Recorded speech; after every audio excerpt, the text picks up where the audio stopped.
Good morning, ladies and gentlemen. I'm very glad to be here with you this morning for this TD-LTE technology and spectrum workshop at the ITU Telecom World 2011. And it's a great honor and pleasure for me to be the moderator of this workshop. First, please allow me to introduce the distinguished guests here. Dr. Amanang Tuwei, Secretary General of ITU. Welcome.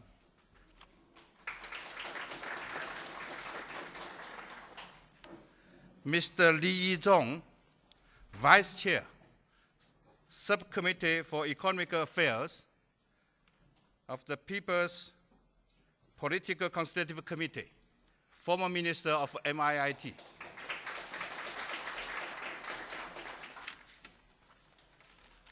Mrs.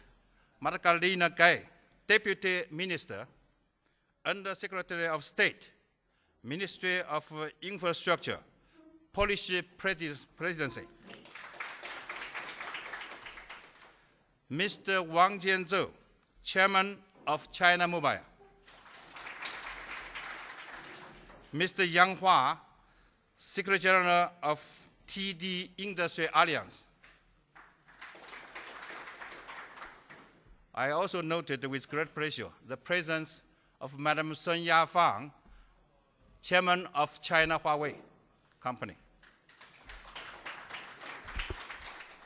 Perhaps I have to introduce you myself. I'm Cao Ho Ling, Deputy Secretary General of ITU.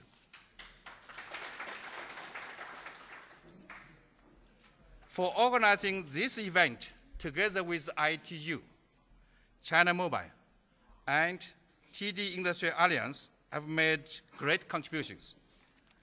Let me express my sincere gratitude to them. Thank you very much.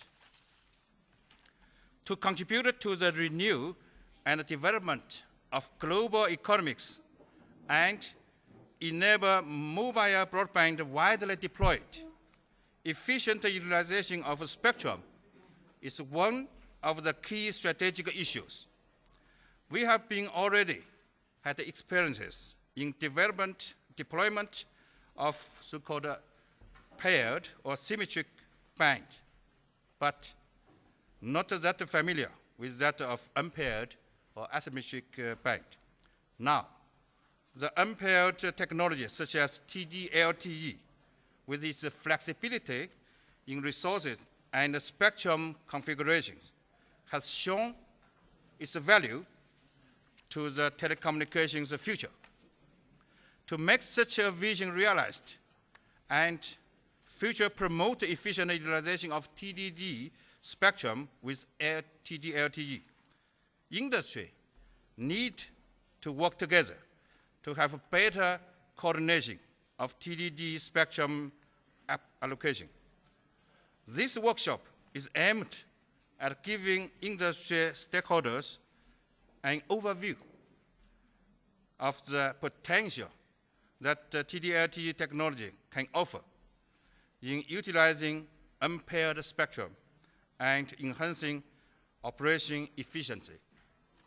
Coming prior to ITU's World Radio Communication Conference in 2012 and the upcoming ITUR detailed specifications on IMT advanced technologies expected in early 2012.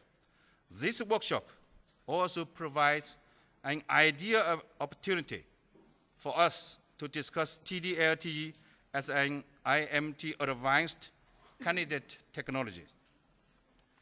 I think I better to stop here for my short introduction. First, let us welcome Dr. Amanang Tuwei to give his speech. He's very, very busy these days, but we are very pleased that he came to join us this morning.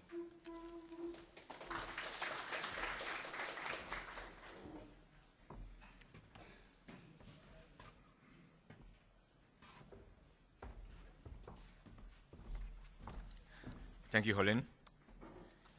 Indeed, I'm very busy, but really pleased to see all of you here.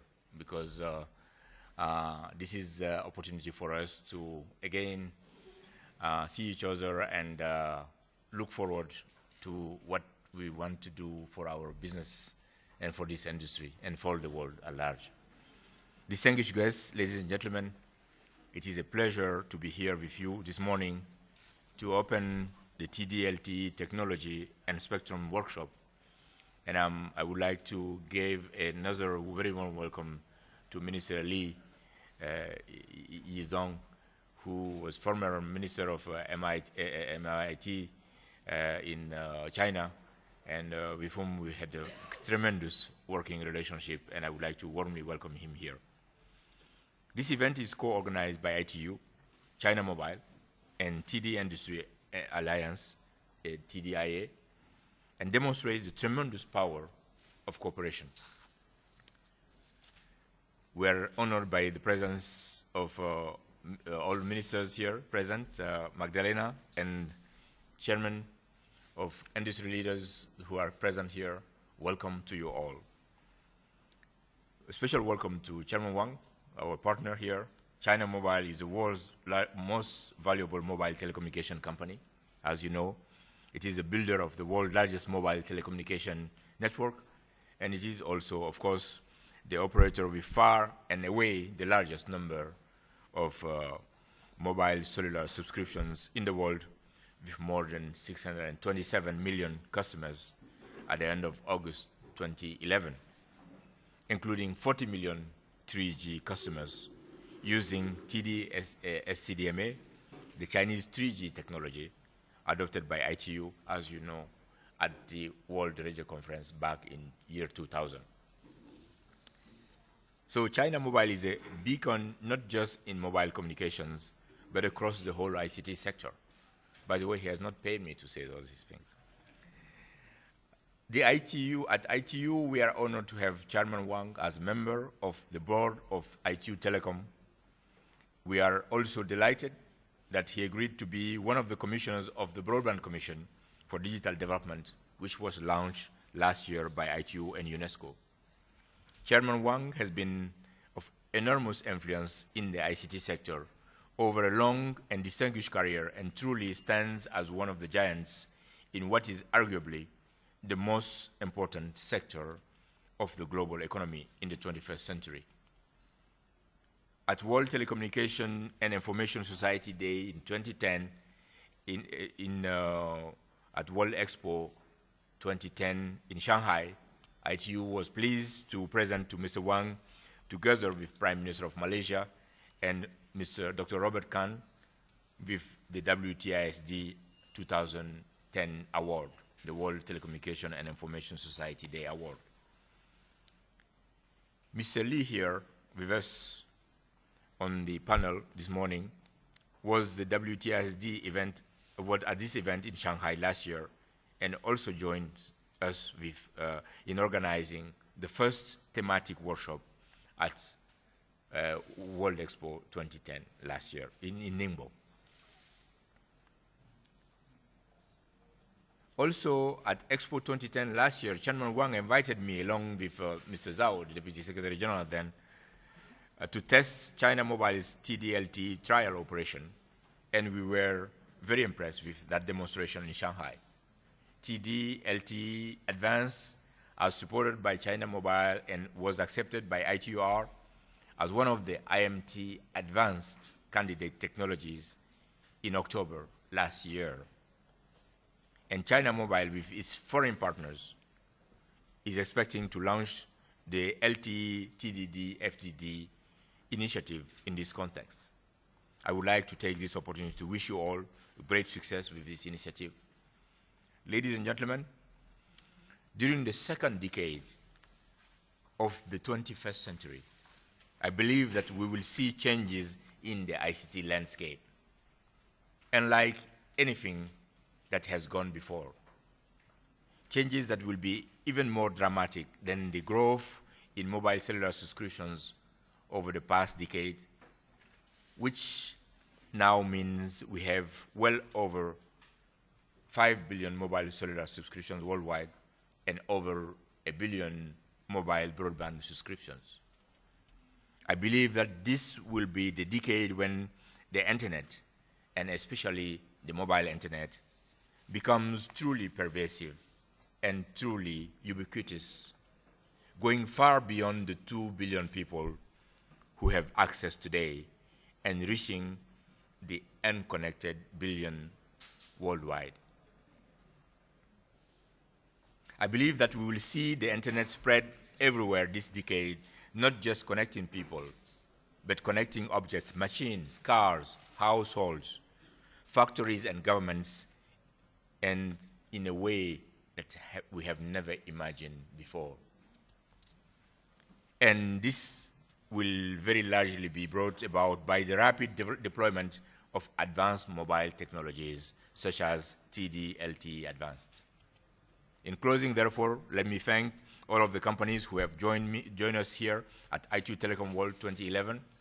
I think we can all agree that this is a unique and most excellent platform for ICT companies to showcase their advanced products, technologies, and solutions, and to organize high-level networking activities as we are doing this week. Together, we are shaping a bold and bright future, and it is a future that I think will amaze us all. Thank you very much.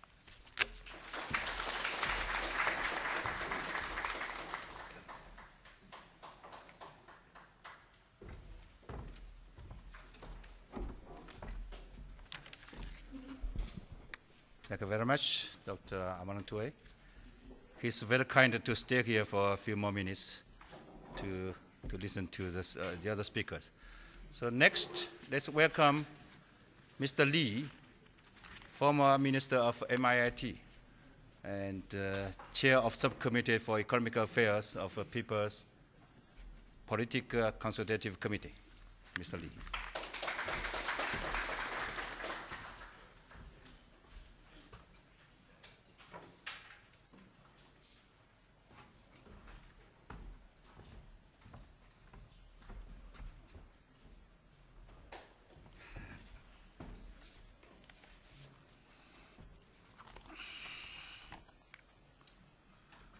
尊敬的土安秘书长、各位来宾、女士们、先生们，上午好。很高兴能够出席 ITU 中国移动 TD 产业联盟共同主办的 TD-LTE 技术与频谱研讨会。首先，我代表中国政府对这次研讨会的召开表示热烈的祝贺。近30年来，在全球产业界的携手努力下，移动通讯技术水平发展日新月异，业务应用层出不穷，产业规模快速的增长，在促进经济发展、社会进步和提升人民生活质量等方面发挥着日益重要的作用。当前，世界移动通讯正在迎来新的飞跃。宽带化、智能化、个性化、媒体化、多功能化已经成为移动通讯发展的新趋势。随着智能终端、移动宽带业务的快速增长，移动互联网除了具有海量、实时和互动等特点以外，还具有便捷、无所不在的特点。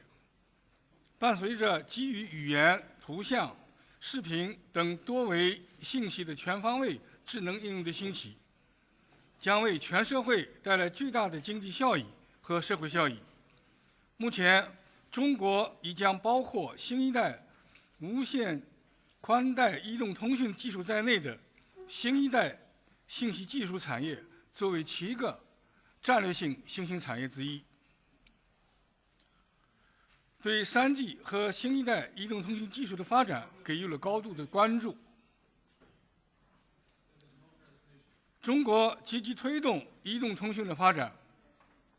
2007年，我国开始 TD-LTE 规模式商用网建设，并成功地为2008年北京奥运会提供了宽带移动通讯服务。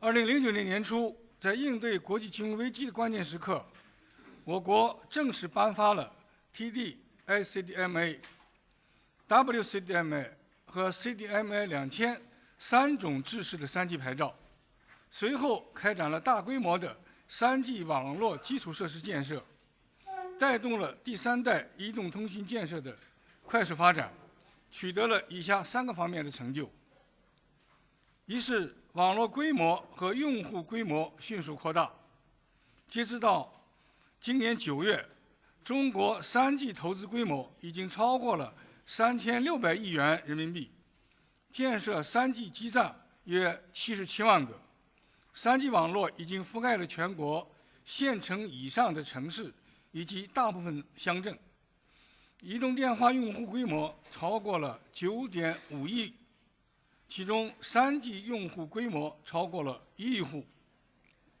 特别是 TD-LTE 在发展建设方面取得了突破性的进展，中国移动累计投资超过了1600亿元人民币，建设基站超过了22万个，网络已经覆盖了全国所有的直辖市、地级市、县及部分发达的乡镇。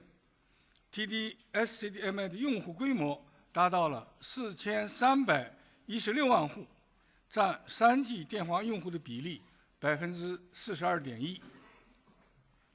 二是业务应用和业务模式加速的创新。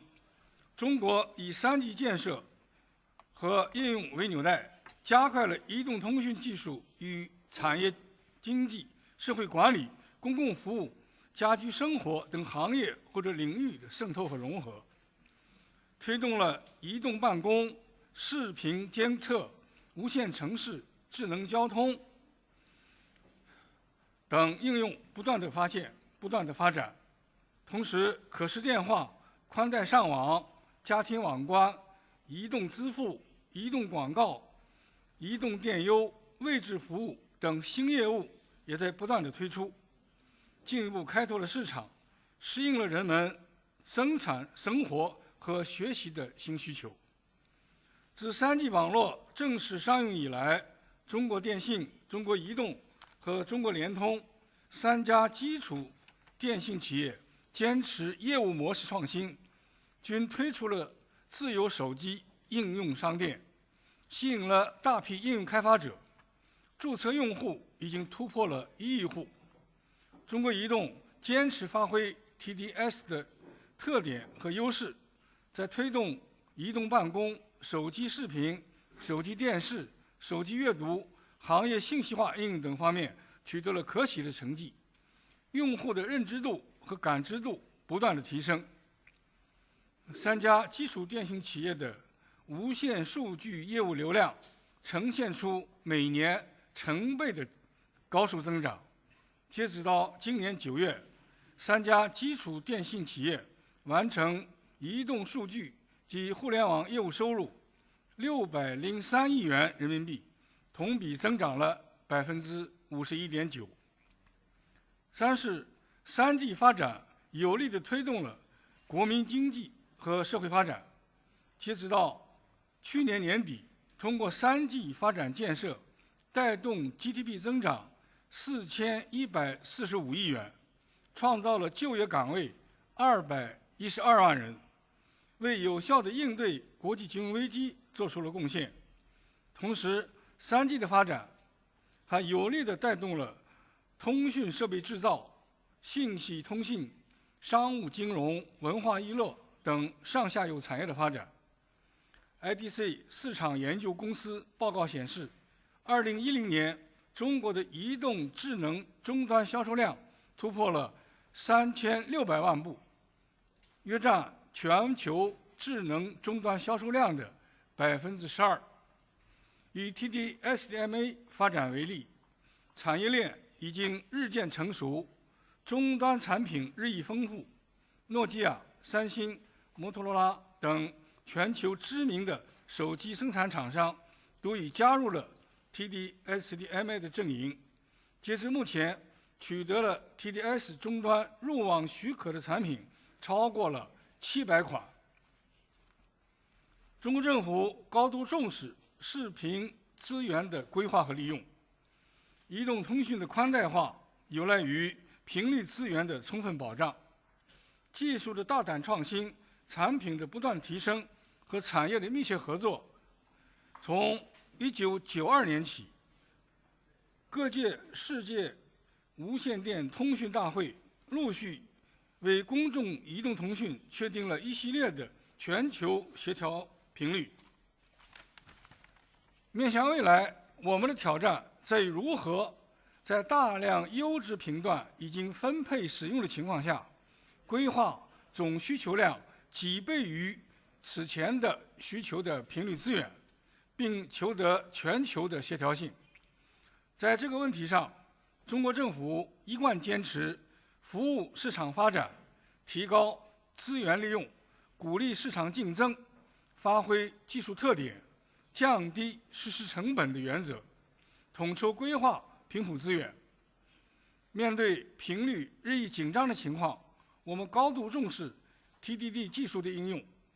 一方面 ，TDD 技术能够比较灵活地将闲置的非对称频谱应用起来；另一方面，由于 TDD 技术上可以与互联网非对称的特性相匹配，能够将资源进行更为有效的配置。2003年，中国已经为第3代移动通讯规划了155兆赫兹的 TDD 频率，有力地促进了 TD-LTE 的技术的发展和应用。目前 TD-LTE 已经取得了很大的成功。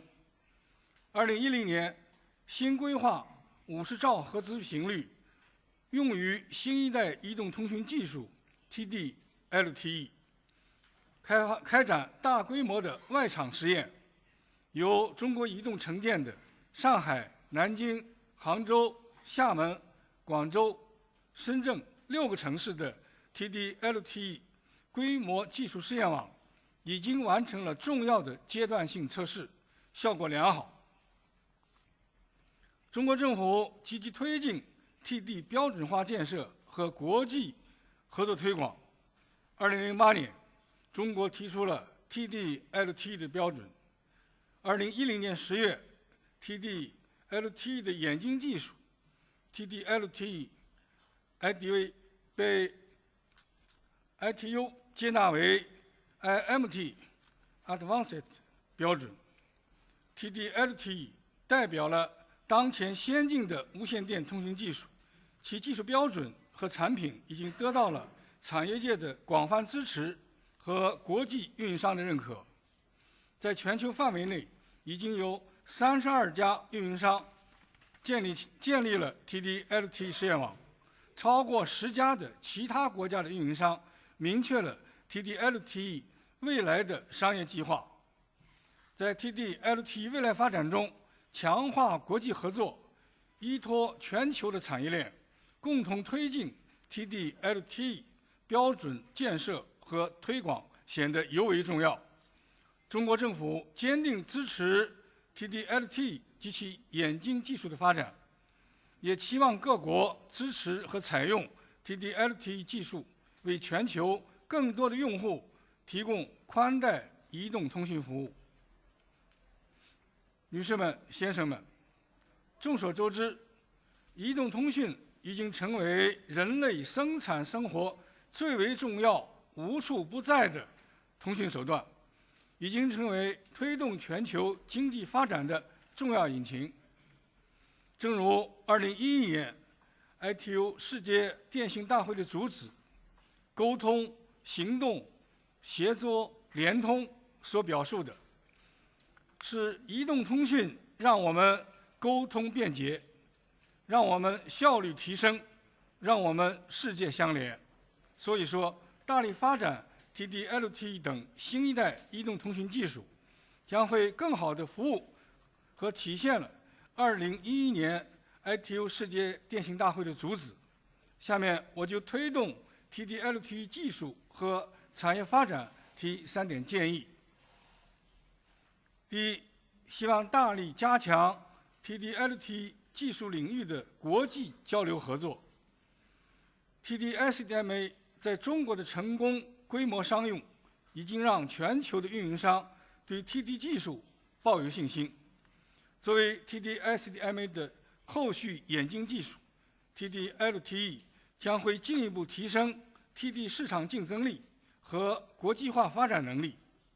我希望世界上有实力的运营企业、制造企业、科研机构和行业组织一起加入到 TD-LTE 的产业经营，加强交流，促进合作，努力突破软件、系统、终端、核心芯片、精密仪器仪表等领域的一些关键核心技术，构建国际化的产业链，为 TD-LTE 的发展壮大创造良好的环境。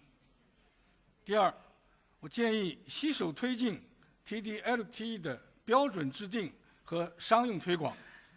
技术标准是推动技术进步和产业发展的重要动力，商用推广是推动技术进步和产业发展的重要保障。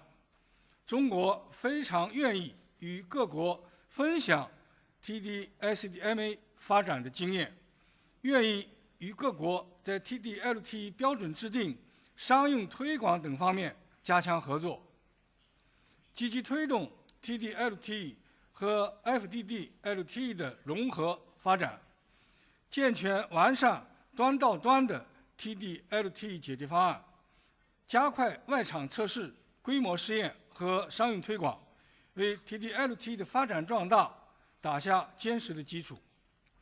第三，建议共同推动全球频谱资源的科学分配和合理规划。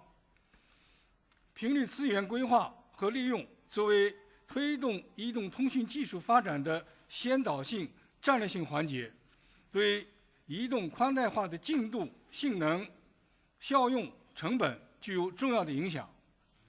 鉴于 TD-LTE 技术上的特点和优势，中国已经在 TDD 频谱管理方面开展了一些积极的工作，有助于解决移动宽带化所需的频率问题。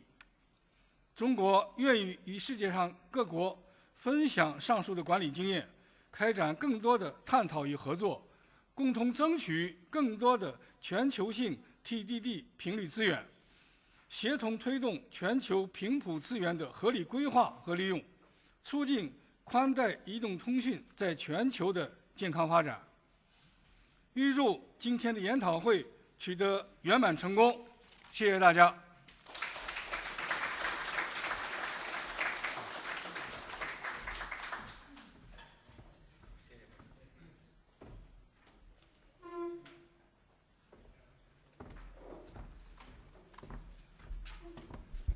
Let me first say a few words in Chinese, then in English. Don't worry about interpretation.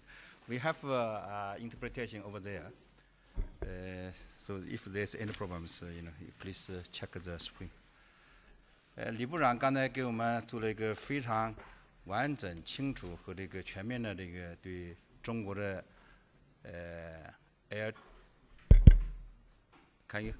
他做了个很好的这个介绍。实践证明啊，就是中国政府和中国产业界对这个推动移动通信，特别是这个 TD-CDMA 和这个3G 的移动通信，还有这制定下一个4G 的这个标准。Yes, no interpretation. Don't worry, I will speak in English afterwards, as I said. Don't worry. yeah. 李部长他们这个刚才介绍的这些过去采取的一系列的这个政策措施和这个对中国政府采取的一些行动，以及咱们那个各界就是推动这个中国 ICT 行业发展，特别是这个移动通信和这个3G 的发展，实践证明这一套这个一些努力都是行之有效，这个富有成果的。李部长刚才也给我们介绍了这个。中国政府和这个中国 ICT 行业对将来的这个 ICT 的这个，特别是3G 和4G 的这个发展的这个前景的一些规划和他的这个一些想法，提了3点具体的希望。我觉得这些都是对我们这个产业界有很好的指导意义的。刚才李部长介绍的这些人，我们下午发现下面很多人都觉得跟不过来，因为他那个翻译啊，他这个一下子反应不过来，完了那个可能有些词啊，这个和他们一下子没抓住，但是我们那个屏幕上面也显示了，但是下面还是觉得有一些紧张。所以这一点呢，我希望大家不要就是紧张的，因为李部长呢发言的中文和英文，还有这个我们今天这个现场的录音啊，都是要放在网上的。所以大家如果说有什么还要需要再继续咨询的，我们以后还会把这个网上的这个信息再找出来再听一听。还有一句话我还是想说，作为这个中国工业界最高的行政首长，李部长当然日益操劳，在家里面这个国内这个各行各业这个所有的这经济活动啊，他都要去参加，非常繁忙。因此，据我所知，在过去的几年里面，李部长几乎就从来没有单独出过国，除了陪国家领导人到国外去进行出访以外。那么，过去的年也曾经多次向李部长发出邀请，希望能够请李部长到日内瓦来跟我们大家那个交流交流啊，或者是给我们指导指导啊，但他一直也没有机会。那么这一次李部长能够不容亲自到这个日内瓦来参加我们这次电信展，我们感到非常高兴，也非常荣幸。所以非常谢谢李部长。So let me put my speech in English, so don't worry.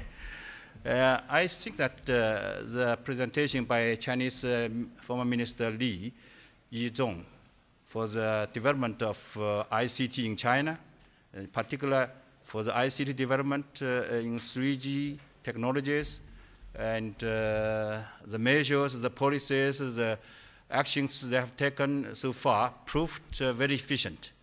We have a very good result of ICT development in China, and 3G also had a very good deployment.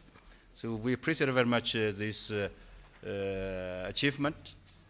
And Minister Li also mentioned for the future, they have their plans and measures, and he made 3 proposals. I think that all these will be carefully studied by the world ICT industry, and we will very much like to get good support from China, from Chinese government, from Chinese industry, and particularly from Mr. Li. Mr. Li, as the highest leaders of Chinese industry in China, he has been very busy in China to follow all the national activities, so that he did not find time to visit the foreign countries over the last few years, except when he accompanied country leaders to join some national state visit. So this is the really first time we see Mr. Li to lead a delegation to come to Geneva. So we are very much honored with his presence in Geneva at this Telecom 2011, and we highly appreciate his contribution to the success of this ITU Telecom 2011. I hope my English introduction satisfies those who are eager to know what I have said in Chinese. And for those who know Chinese and English, please make sure I have not hidden anything from my Chinese presentation, and my English is truly reflect what I said in Chinese. Ladies and gentlemen, I think that we have got a very good presentation from Chinese leaders on the ICT development in China. Now, let us welcome Vice Deputy Minister from Poland. And as you know, Poland has taken over the chairmanship of the European Union very recently. And our Deputy Minister is very busy to coordinate within Europe for the Europeans' policies for ICT development. And we are very pleased to have her here this morning. So, Madam Deputy Minister.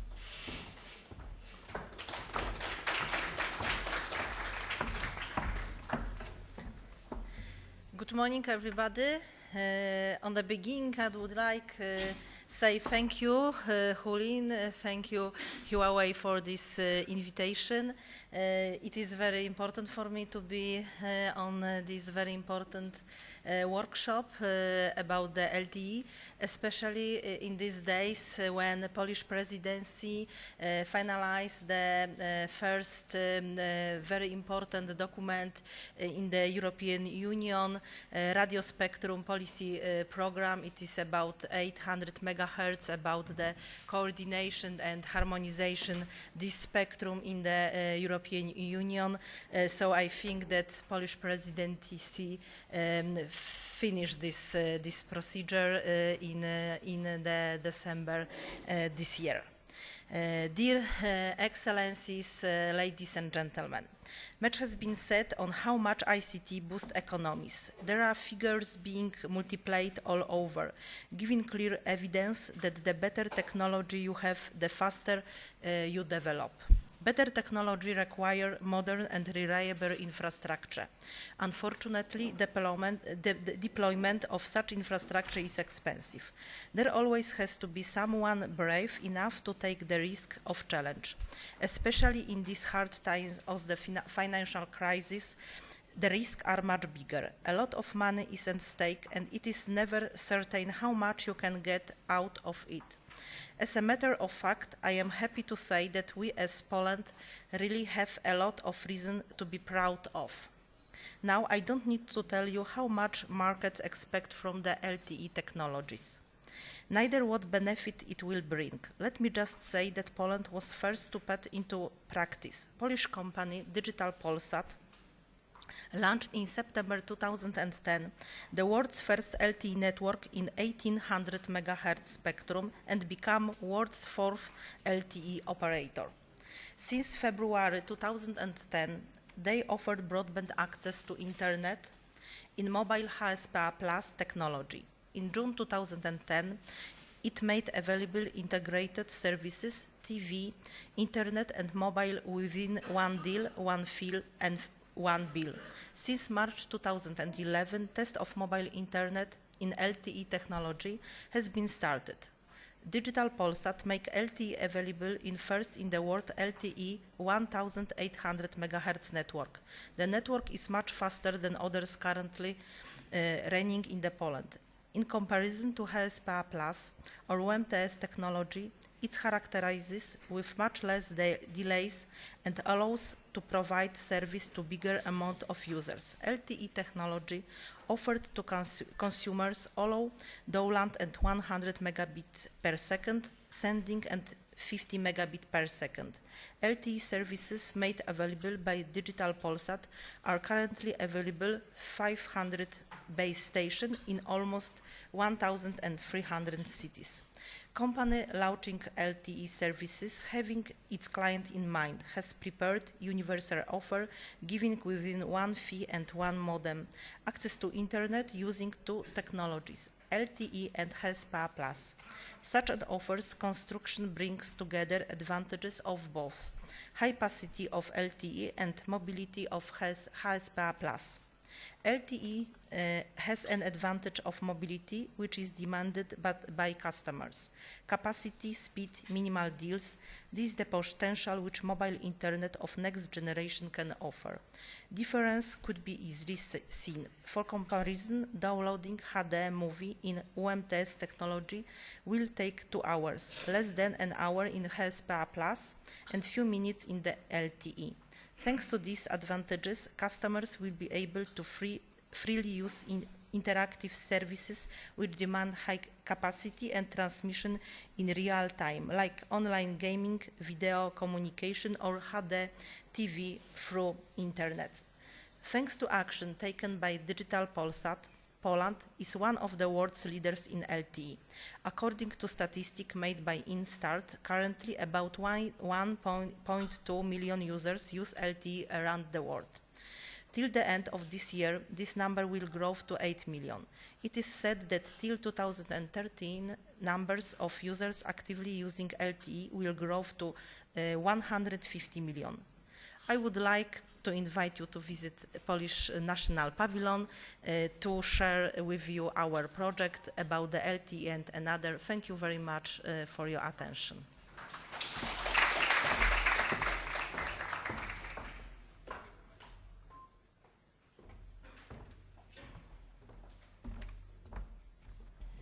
Thank you very much, Madam Deputy Minister. Yeah, at the end, she invited us to see the Polish stand, and I can tell you, it's very beautiful. I already saw that yesterday afternoon. So if you can have chance, go there. You might have also opportunity to meet with the Deputy Minister there at the entrance of their pavilions. Thank you very much, Madam, for your very nice presentation of ICT and 3G development in Poland and in Europe. Next, let's welcome Mr. Wang Jianzhou, Chairman of China Mobile.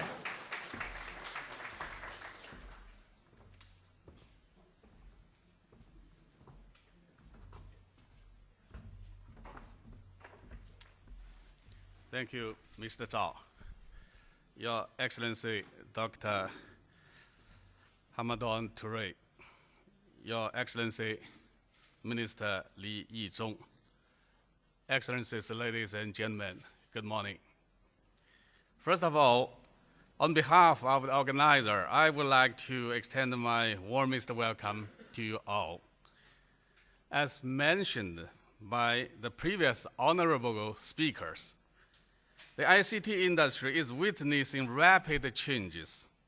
The development of broadband networks, popularization of smartphones and tablets, migration of internet from desktops to mobile devices, as well as faster growth of social networks, worked together to bring about the explosive growth of data traffic volume.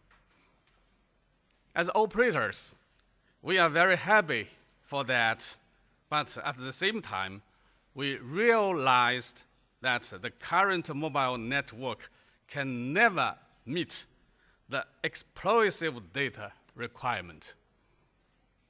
Take the example of China Mobile. Nowadays, we have over 800,000 2G and 3G cell sites all over China, but still feel it is very difficult to accommodate the rapidly growing data traffic. Both operators and manufacturers are working hard to find their solution to this problem. And under such circumstances, the commercialization of LTE came earlier than expected. Globally, we can see some TD-LTE networks already put into the commercial use, and TD-LTE networks are under construction.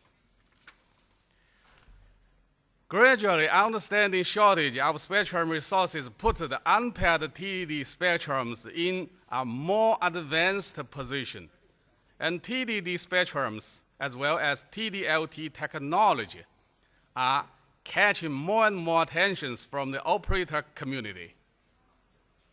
Under the co-efforts of global industry, substantial headway have been made in the development of TD-LTE, and I would like to share with you the following points.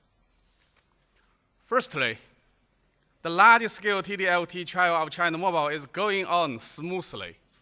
In early 2011, China Mobile initialized the rolling out of large-scale TD-LTE trial networks in 6 cities, 6 big cities. At the moment, phase 1 of the projects have been completed, with the participation of 9 domestic and international network equipment vendors, and 4 device and chipset manufacturers. The trial outputs indicate that all the key technical indices came up to our requirement. Thanks to the close cooperation and hard work of engineers from different companies of different countries. Over the past few months, the success of TD-LTE trial paved the way for its further promotion. Some of the representatives of vendors will have the presentation this morning. Based on the large-scale trial, China Mobile will extend the TD-LTE network rolling out in the 6 cities mentioned above.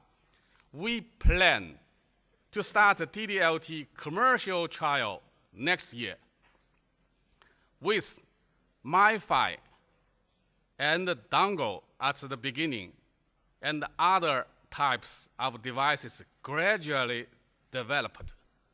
MiFi means LTE-based Wi-Fi access point devices. We will use TD-LTE with our current initiatives in smart cities and wireless applications so as to fully leverage the charm of mobile broadband. Secondly, the development of TD-LTE global market is very fast. Scaled commercialization of TD-LTE will start globally. Up to now, over 10 operators in Japan, India, Saudi Arabia, Sweden, and Australia have clear commercial plans for TD-LTE, and several have started commercial network rolling out. We have a lot of effective cooperation with companies such as SoftBank, Japan, Bharti, India, and some other companies on both technical and commercial fronts, including the jointly launched Global TD-LTE Initiative, GTI, which has already attracted the participation of 32 operators. This morning, the head of SoftBank told me SoftBank will launch the commercial use of its new TD-LTE network in next month. Congratulations. We are also working with Clearwire, the US largest WiMAX operator, to jointly promote the development of TD-LTE global devices. Last month, we visited the US and met with the management team of Clearwire. They already claimed they will migrate its network into LTE gradually. So up to now, operators in Asia, Americas, and Europe have all been included into TD-LTE global market blueprint, which indicates that TD-LTE has become one of the mainstream international mobile broadband technical standards. With more and more international operators joining the TD-LTE camp, there will be an unprecedentedly wide global TDD application, which will benefit all of us. It is predictable that in the face of LTE advanced, unpaired TDD technology will get more application. We are sure of that. Thirdly, TD-LTE devices will be a key point for future development. At present, wide support for TD-LTE devices has been gained from the industry, with major chipset manufacturers including Qualcomm, Marvell, Huawei, and ZTE working on the R&D of TD-LTE chipsets.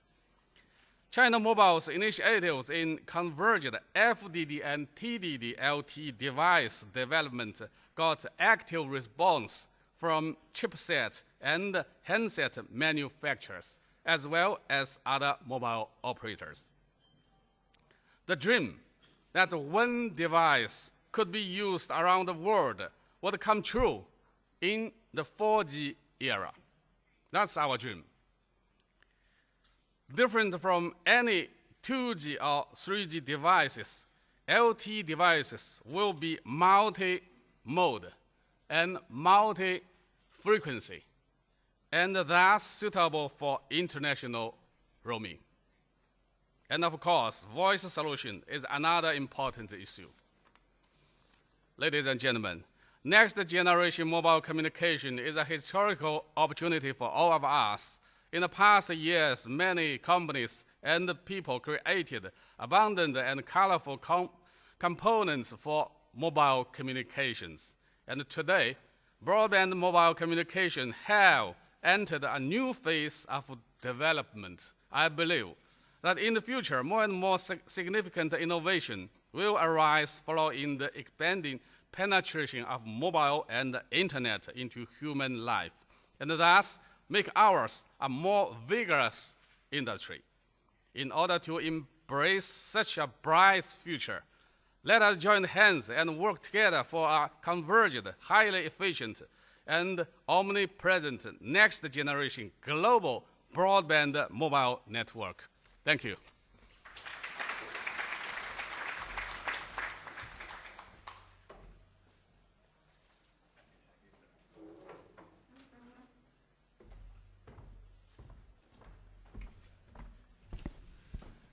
Thank you very much, and congratulations to Chairman Wang.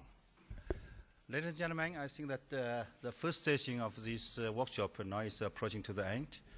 I would like to take this opportunity to express my personal appreciation to all of you for your patience and for your interest to join this session. And what the industry will think about this one, what are expert opinions for the efficient use of the spectrum for LTE. And we will have another speakers at the following sessions. I think that I'm not capable to take care of these technical sessions. So I will invite Madam Huang Yuhong, Deputy General Manager of China Mobile Research Institute, to take over my role and then to guide you with the following speakers during the rest of this workshop. Yes, Madam Huang.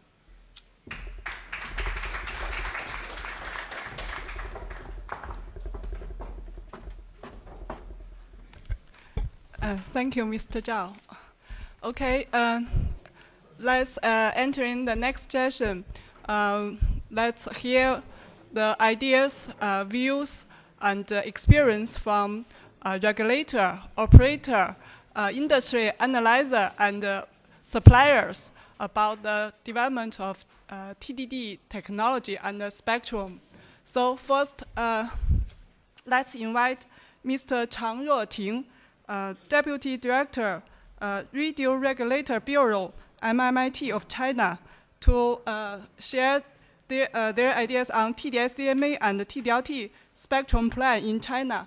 Welcome, Mr. Chang.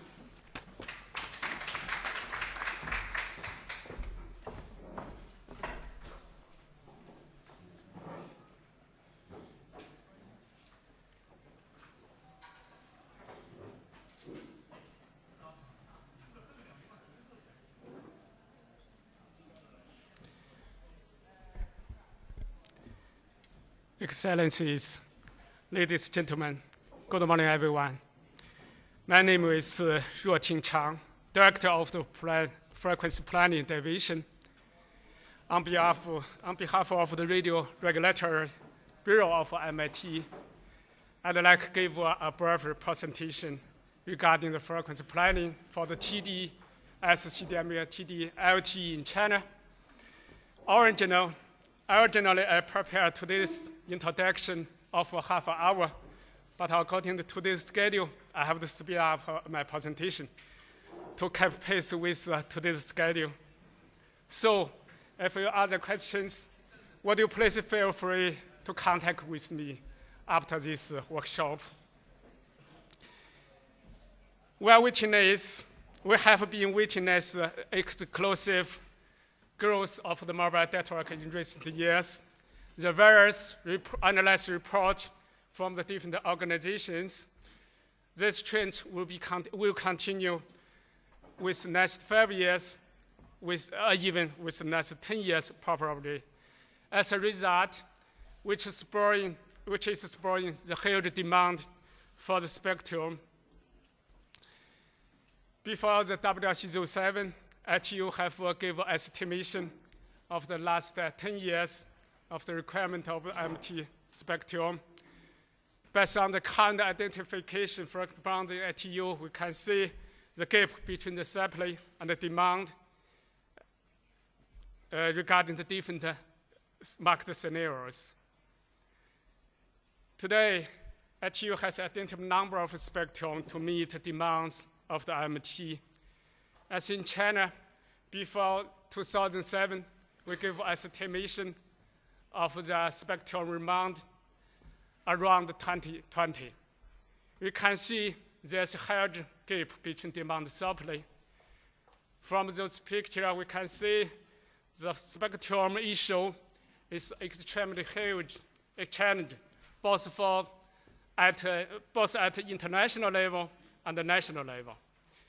Personally, I think when we estimate the requirement of spectrum before the WRC, probably haven't taken into the today's aspects in detail, such as Internet of Things, the mobile cloud computing, and others. So maybe this estimation value of the value is a little bit conservative. Today, currently, over 1,500 megahertz bandwidth is available for 2G or MT in China. Among them, 442 megahertz from TDD and over 200 megahertz for TDD, respectively. This picture can show there's a number of spectrum unused. This picture shows allotments of 2G and MT spectrum in China. There's a distribution in the different, in the three incumbent operators.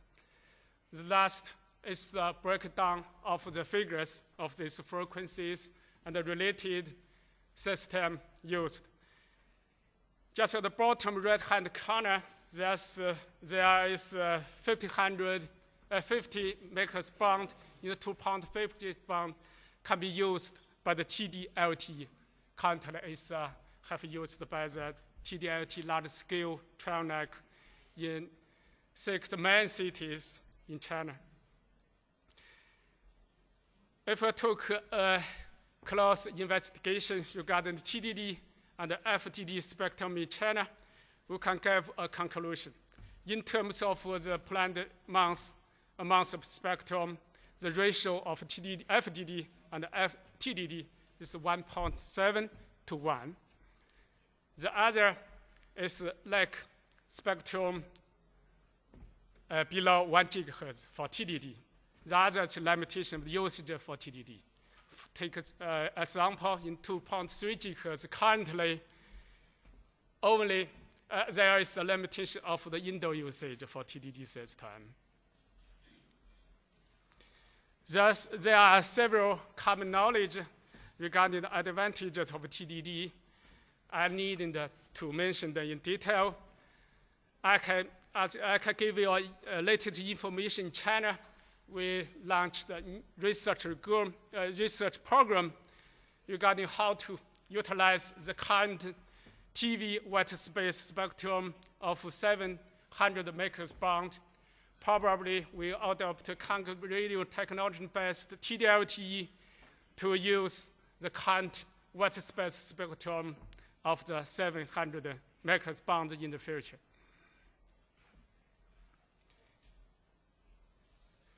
Currently, as mentioned by the last two speakers, we can see the industry of TD SHDMA personally, I think, have gone through the toughest period.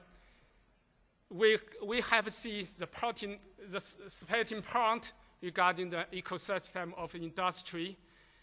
In the next 5 years, according to our evaluation, the TDD spectrum demand will exceed 500 megahertz in China. So it's the huge demand. It's of kinds other is challenge for us in terms of the frequency planning. Currently, there are a number of spectrum identified in China's national allocation table will be available for the TDD in the future. Except the 2.5 gigahertz band. The other 3 bands is not practical to be planned in the short time based on the actual situation in China. So currently we are focused on the planning of 2.5 gigahertz band. The total 190 packet boundaries. Also, this band is a global harmonized band for MT.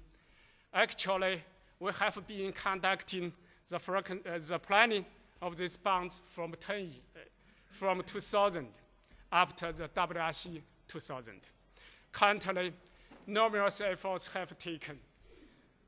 The loss of the other radio services has been settled. So, as a result, the entire band will be available for MT system exclusively. Today, we have formulated 4 proposals regarding the MT arrangement in this band. The first option 1 is here. We will plan 110 MHz for TDD, the other 8 MHz band for FDD, and keep the 120 duplex separation, similar with the C1 arrangement of the related ITU recommendation. Regarding the merits or demerits of these portions, I do believe it's the kind of the subject issue. It's an open-ended question. From the very beginning, we didn't look forward to reaching a unanimous description regarding this issue. This means there is no any kind of option will make all the stakeholders comfortable.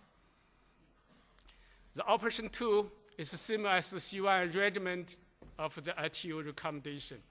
Option 3, there's left 2 reserved band considering the fair trade demand.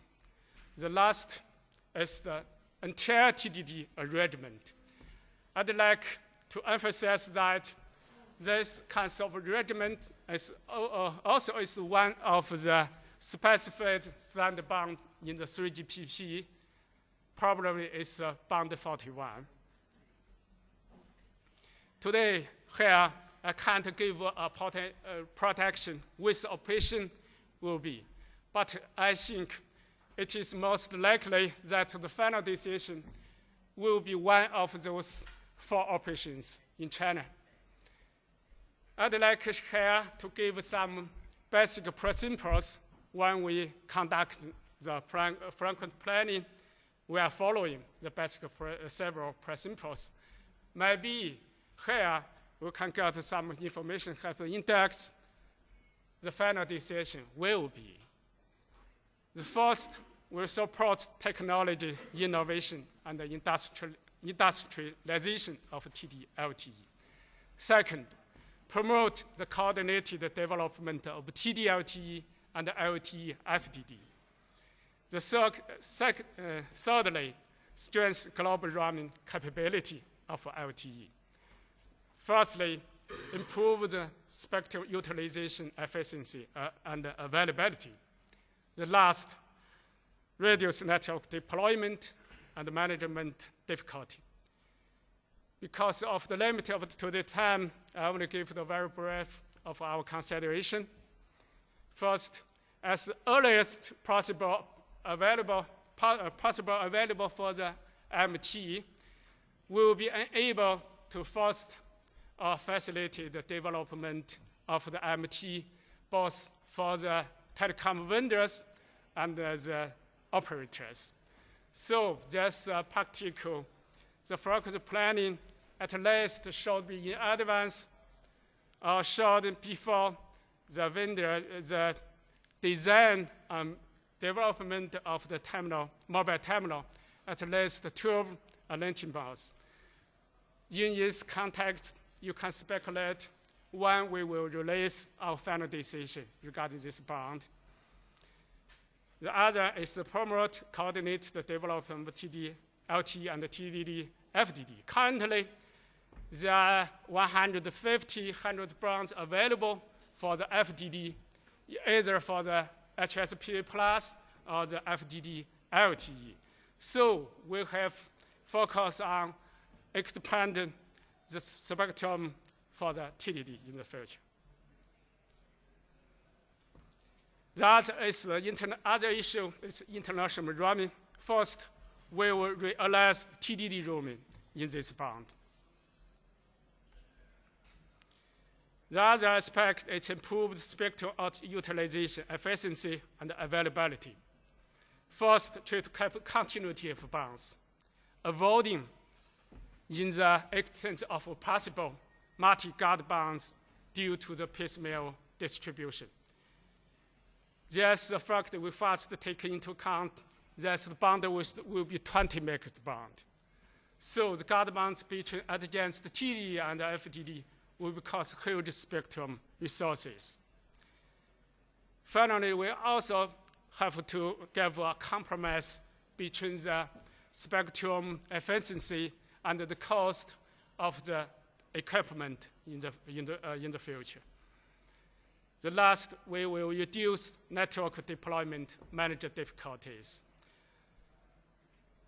We are consulting, planning the low-frequency band for the TD-LTE in the future. Maybe probably it's so-called dividend, digital dividend, how to enjoy the digital dividend conclusion. China is the spectrum of TD-LTE spectrum planning. And we will finalize the arrangement to 0.6 GHz band as soon as possible. We will coordinate sustainable and harmonious development of TD-LTE and LTE-FDD. TDD-LTE or FDD-LTE, I think, is the global issue rather than at the national level. So we are willing to coordinate to make the gentle efforts to make become a truly international issue to achieve the economies of scale to the extent possible. That's all for today's presentation. You can reach me at this number. You can contact with me this email. Currently, I'm also the vice chairman of the State Group 1 of ITUR. You can also find my information from the ITU website. Thank you. Okay.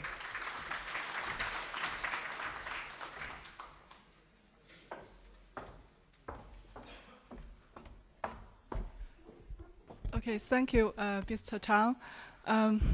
We hear that with the rapid development of the service, the demand for the spectrum is huge.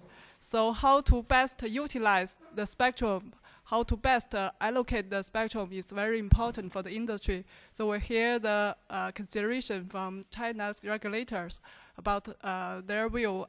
They believe the TDD is an important and efficient technology to better use the spectrum.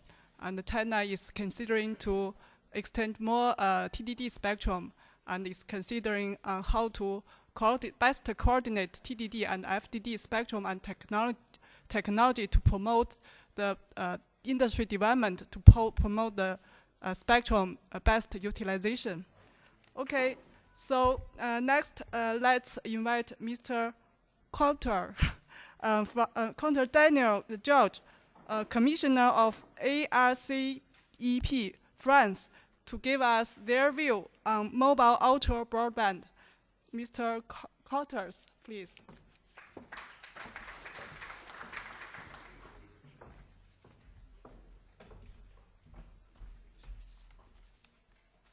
Ladies and gentlemen, thank you very much for being here this morning, and I would like to say that I'm very happy to have the opportunity to say a few words on how we regulate the LTE in France. First of all, I would like to stress that the growing success of the mobile internet is a reality. Mobile communication services are currently on the same development path as fixed services. In other words, an accelerated shift to high-speed and ultra-high-speed services. Mobile access provides users, both consumers and business, with continuous and ubiquitous individual access to internet services. These services should soon be available anywhere, anytime, offering the same ease of use and wealth of applications as fixed services at home. The mobile Internet's societal, cultural, and economic contribution. The success of the mobile Internet is altering mobile consumption habits as a new generation of services. The new devices that are available in the marketplace, and particularly smartphones and tablets, enable access to richer multimedia content. They alter users' access to digital content and culture as they consume more and more data services. The development of mobile access is also having a significant impact on the economy. It is helping to stimulate economic growth, especially for carriers and manufacturers. It is also contributing to sustainable regional developments. The next stage of development is now underway in Europe and around the world as new fourth generation systems are developing. These new mobile technologies that will make it possible to deliver performance that match market demand already exist, and particularly LTE or long-term evolution. These technologies supply connection speeds of several dozen megabits and even in excess of 100 megabits. To help users in these new generation technologies and handle the surge in data traffic, federal government need to make new spectrum resources available and guarantee that the frequencies are used as efficiently as possible. Harmonized European regulation for ultra-high speed. How 4G is progressing in Europe. Europe has chosen a harmonized approach to the deployment of ultra-high-speed mobile, whose implementation is already underway. A number of countries across Europe have already awarded mobile licenses that allow for the launch of fourth-generation mobile networks, while auction procedures are in progress in others. Spain and Italy, for instance, recently concluded their spectrum allocation procedure, which concerned different frequency bands. In Scandinavia and Germany, LTE rollouts have already begun, and ultra-high-speed mobile offers are commercially available. In France, 4G licensing procedures got underway in June 2011. The first round of awards was recently completed, and the second one is due to occur in the coming months. I'll come back to the specifics of the procedure in France a little later. I would like to say a few words about the harmonized approach that Europe has chosen for the development of new mobile networks. Ultra-high-speed mobile systems will launch in the same frequency bands in every country in Europe, with an 800 MHz and 2.6 GHz band having been identified at the European level for this purpose. The European Commission harmonized the 2.6 GHz band inside the European Union in 2008. And a second decision from the Commission on the 800 MHz band resulted in its harmonization in 2010. European member states are therefore required to make these two frequency bands available for ultra-high-speed mobile system. The harmonization of frequency bands allows for the creation of a European market for network equipment and devices. The industry's maturity is a crucial ingredient in the success of a new technology. So the European approach aims to create a market on a scale that is large enough to stimulate more efficient technological developments, hardware at more competitive price, and interoperability for users traveling inside the European Union. From a technical standpoint, the harmonization of frequency bands also enables better cross-border coordination for Europe's network operator. This is the same approach that has led member states across Europe to define harmonized frequency assignment plans in tandem with market players. The arrangement chosen for the 2.6 GHz band was a division in two sections, 2 times 70 MHz of FDD spectrum and 50 MHz of TDD spectrum. For the 800 MHz band, which is not as wide, it has chosen to ride in 2 times 30 MHz of FDD spectrum. I would like to insist also on the fact that it's a neutral technology framework. European directives also instill a technological neutral framework for the use of these frequencies. Historically, the frequency bands used for mobile service were assigned to specific technologies. In 1990s, the 1900 MHz and 180 MHz bands were dedicated for use by GSM systems, in other words, second generation ones. And the launch of the 3G began with the assignment of the 2.1 gigahertz band, which was to be used for MIT 2000 standards, which include UMTS. Technological neutrality is the guiding principle in the allocation of the 800 megahertz and 2.6 gigahertz bands today. The licenses do not impose the use of any one technology in particular. This gives carriers the freedom to choose the most technically and economically suitable solution according to their needs and existing industry ecosystems. For regulators, this once again means not setting industry developments and innovation in stone ahead of time. The central objective being to achieve greater efficiency, both economic and in the spectrum's management.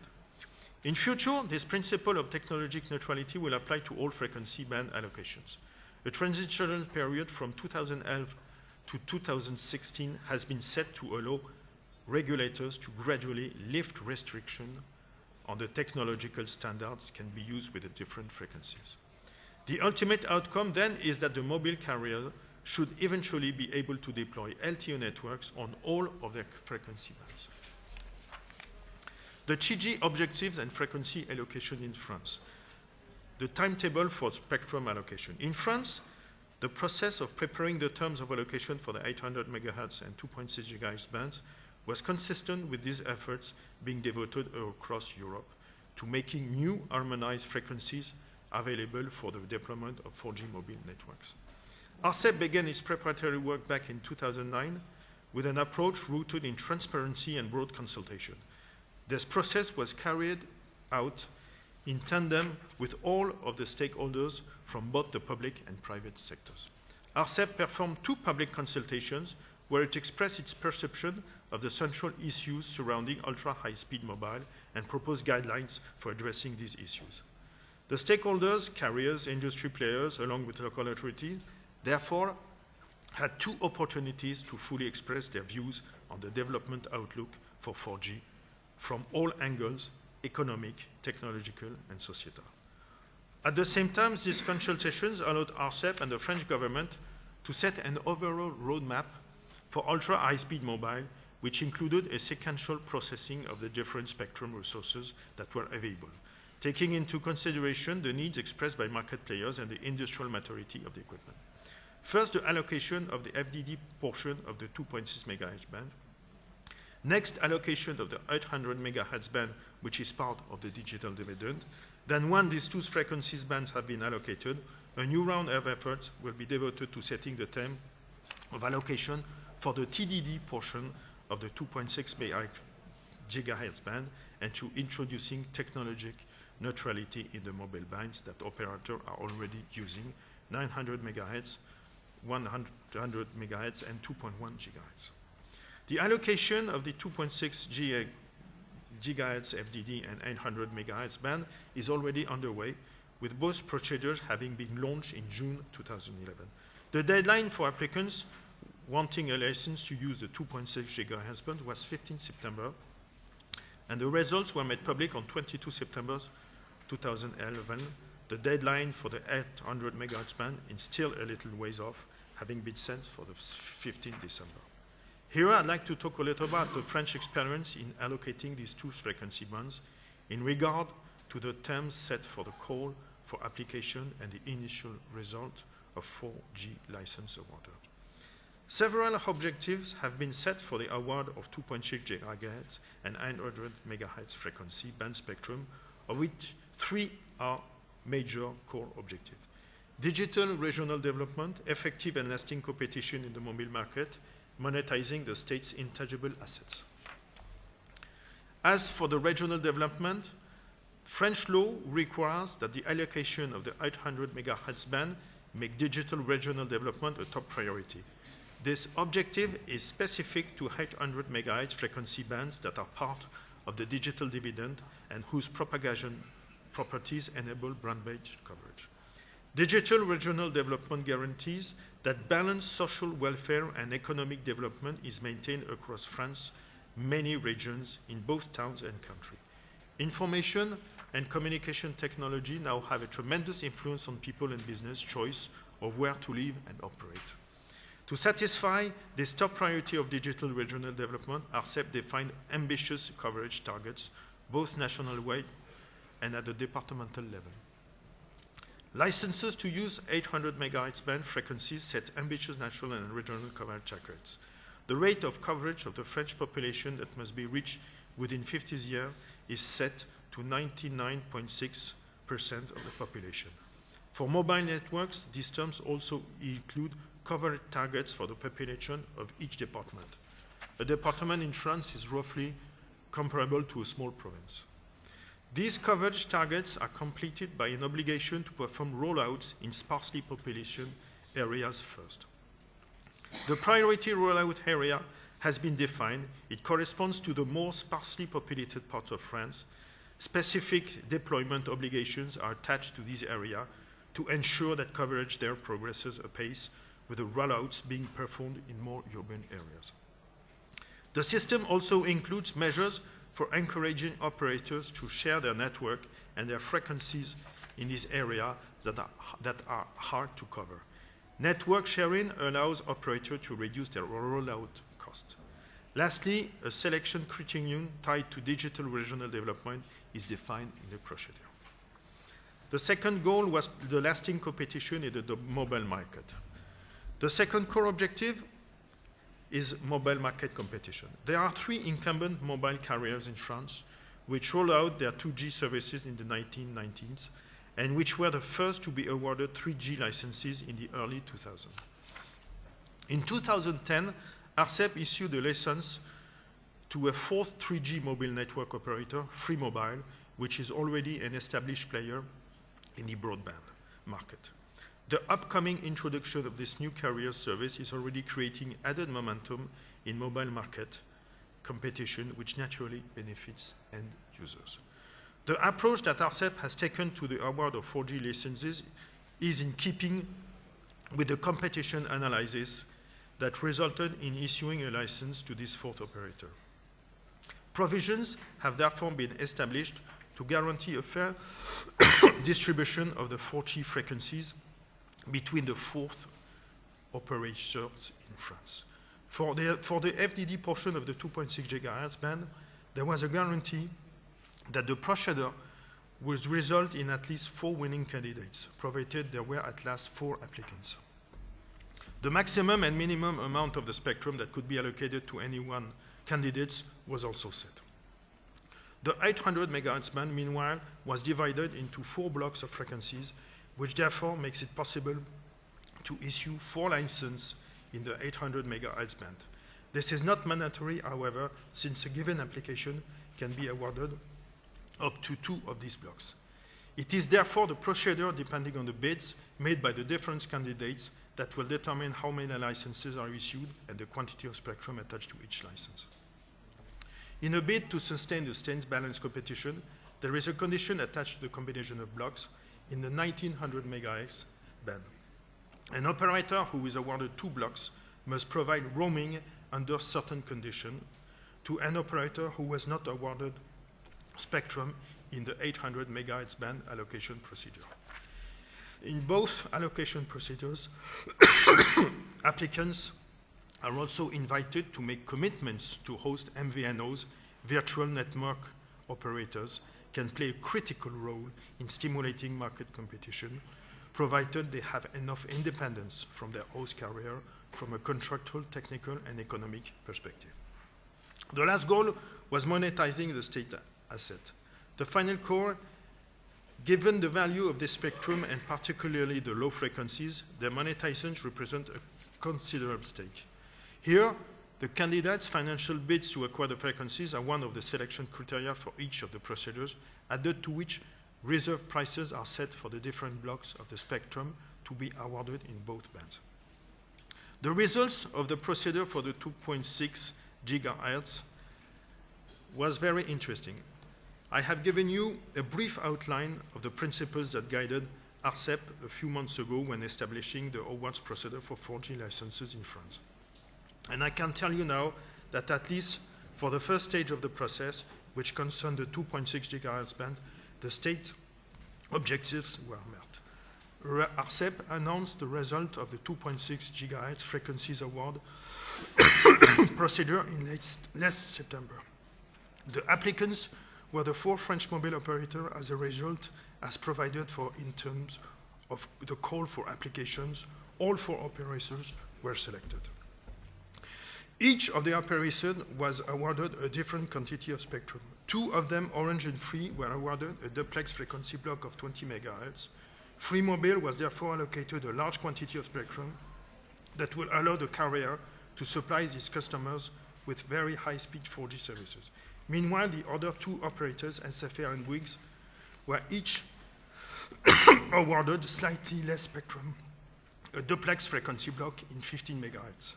So the result was a very balanced distribution of the 2.6 GHz frequency band between the 4 operators, which means that each one can employ large channels of 15 or 20 MHz and so guarantee high-quality services on their future 4G network. The allocation procedure for 2.6 band FDD spectrum also resulted in operators making sizable commitments in terms of hosting MVNOs. 3 of the 4 applicants committed to granting requests from virtual operators wanting to develop a full MVNO business on their networks.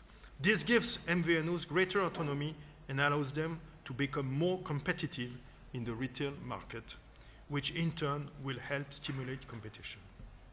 The outcome of the procedure was also satisfying in terms of monetizing the frequencies. The auctions resulted in a very high valuation of the state assets, bringing in total 936 million euro. In conclusion, I would like to say, because as we are speaking also about TDD here, that we will have a consultation in the beginning of 2012 in France to just know when we will effectively bid the 50 megahertz in TDD, but I understand that it will be very soon that the TDD megahertz in 2.6 will be allocated. I thank you for your attention.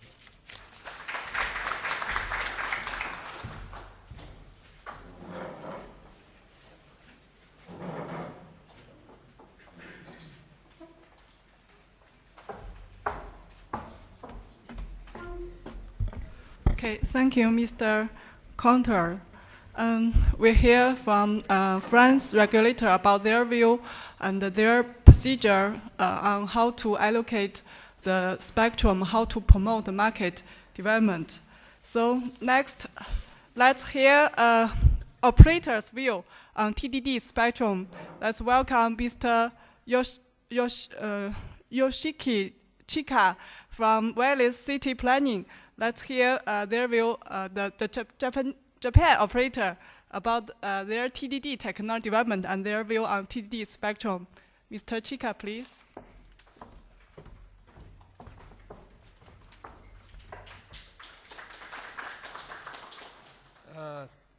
Ladies and gentlemen, good morning. And thank you very much for the kind introduction, Mr. Fon. Mrs. Fon. Oh yeah. How can I do the presentation? Oh, yeah. Can you help me? What I can do? Anyway, today I'm very happy to presenting how the strongest TDD technology. It's not only because we are going to deploy TDD services next month, but also personally, I have been working more than 20 years just dedicated to the TDD technologies. So TDD was very minority technologies, used to be, but now getting very, very popular. I'm very, very happy that we are presenting the TDD technologies today. So back in the histories, in 1876, the Graham Bell creating whole our industries. This is the beginning of our industries. Then in 1973, Dr. Martin Cooper's creating the wireless industries. Now we have more than 5 billion people are using cellular phones. So he changed the telecommunication industry make it wireless. And in 2007, Steve Jobs has made tremendous innovations, iPhone. So that innovation is far beyond our expectations. And one thing is that beyond our industry expectation is that the exploding the data traffic. So we are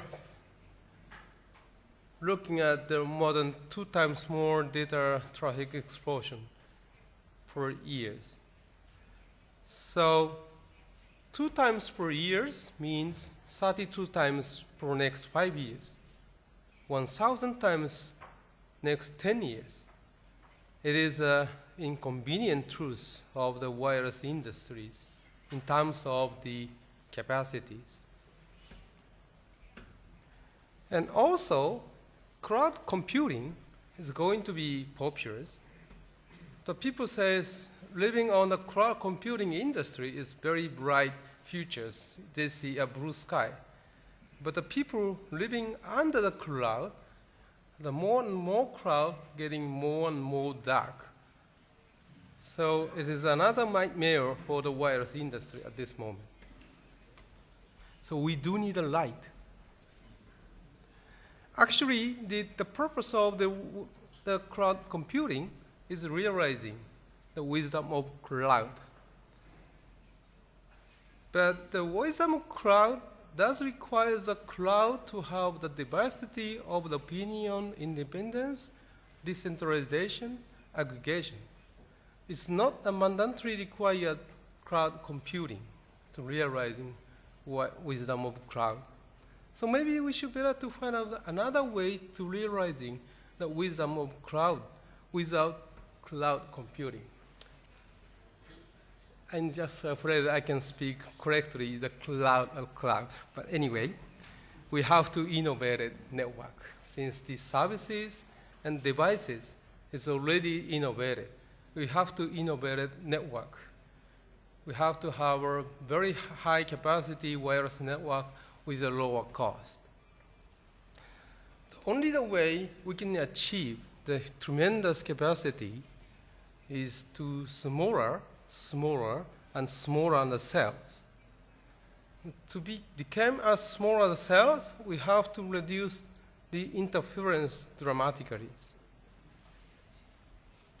Fortunately, the traffic is pretty much condensed. If you're looking to the Japan, this blue area generating the 80% of total Japanese traffics. And if you're getting more deep inside, 1/4 of the area of Tokyo Prefecture generating 90% of Tokyo traffic. Even you getting into more detail deep inside, one of the most high traffic condensed area in Tokyo, 1/3 of the area within the 1 square kilometers generating 90% of this 1 square kilometer traffic. So traffic is pretty much condensed. Therefore, and also, the 70% traffic or more is generating at indoors. So we are focusing to solve these issues just for very condensed areas. Maybe we can put the street cell, maybe we can put a femtocell inside the room. So maybe we can able to manage the traffic offloading into the 4G, Ether, or Wi-Fi. Now, we have our 6 major wireless system configurations are theirs. Of course, the most major the configuration is using 3GPP systems, either like GSM, wideband CDMA, or HSPAs. So we are focusing just an issue of the capacities. Therefore, maybe we can focusing the issues solved to be within their high dense traffic areas. But if we look into the another industry like 3GPP2 or WiMAX industries, they're facing another issue of the ecosystems. Therefore, the approaching to the LTE for those industries looks different. They are trying to have a nationwide coverage quickly. They wanted to have a VoIP over the LTE rapidly. So there seems to us the LTE deployment is pretty much diverted.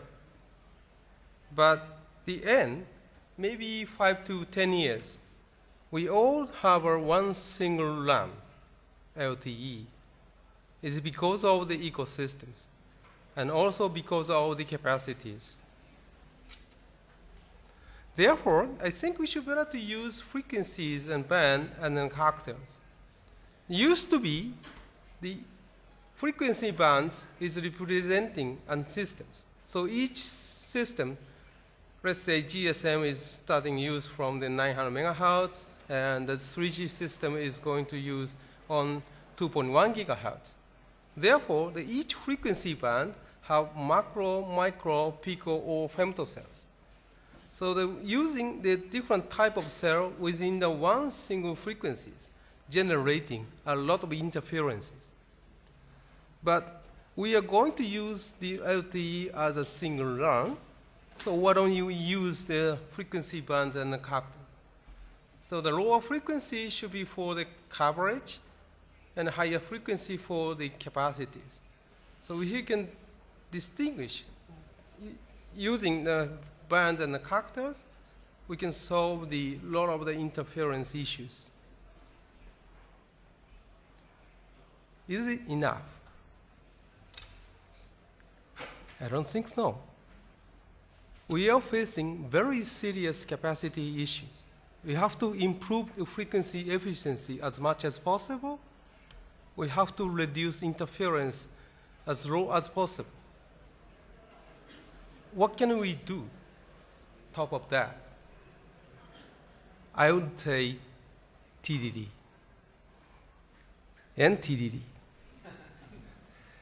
Actually, the mobile internet fits better to TDD. It's because of used to be the major application was voice. The voice was in symmetric traffic, and it fits better to FDD. And FDD was easier to have a more macro cell than the TDD used to be.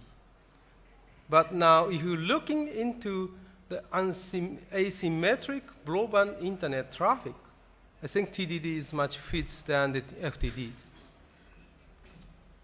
This is getting much details, but if you look into the FDD side, we do need a 20–30% the guard bands between the uplink and downlink. And also, if you think about asymmetric internet traffic, there are a lot of empty idle area within the uplink side. So we see a lot of the idle band within the entire FDD bands. But if you're looking into TDD areas, we do need the guard time, but it's less than 10% only. And the boundary between up and downlink, it's pretty much flexible. So if you're looking to the frequency efficiencies, I think the TDD is much better than the FDDs. And also, we should better to know the power of the reciprocities. TDD is a system can use up and downlink the same frequencies. Then we can leverage on that. Therefore, we can provide more better frequency efficiency using technology like beamforming or the null steerings. So some people say FDD can also doing similar things, but using the reciprocities. The frequency efficiency of those technology is far beyond the FDDs. Maybe reciprocity gives you the autonomous type of cells. that this is the one example of how the reciprocity given powers. This is the actual cell sites in Tokyo today. There are more than 150 PHS base stations per square kilometers without self-running, without any optimizations. It's all autonomous. But we are facing very serious capacity issues today. Or we have to do the same dense of network in the future. In other words, this is future Beijing, this is future Paris, this is future New York. So everybody has to do this in the next 10 years. I think that we should better to think about the power of the reciprocities. Also, there are many of the former my colleagues talking about the ecosystems, but the LTE is the first systems designed to make FDD, TDD dual mode chipset very easy.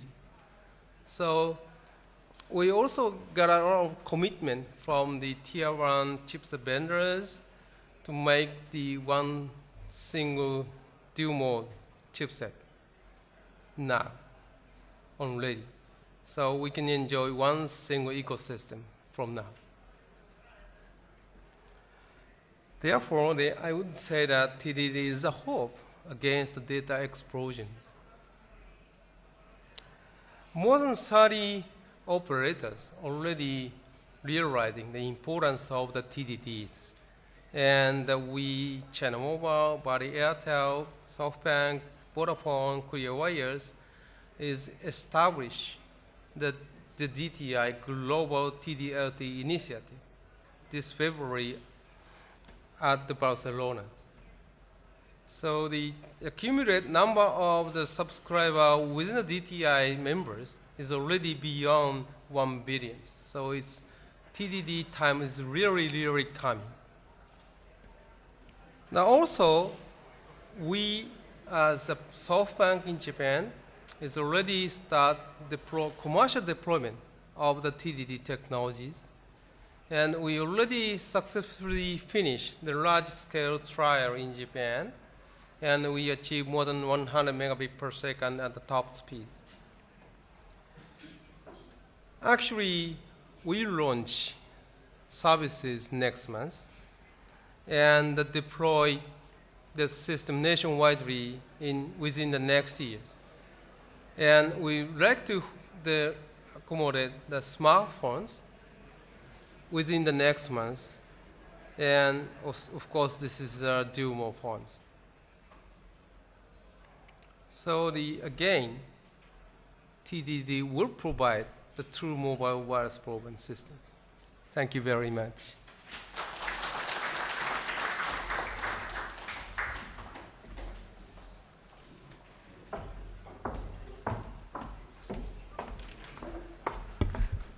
Thank you, Chika-san. Chika-san is really expert in TDD technology.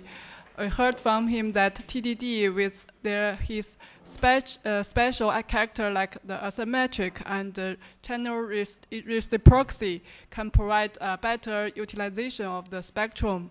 And we are glad to see that the TD-LTE network will be a commercial launch this year in Japan. Okay, so next let's hear a view from the industry analyzer about the TDD spectrum opportunity. So let's invite Mr. Zhuang, Research Director, Wireless Infrastructure, IDC Worldwide. Mr. Zhuang.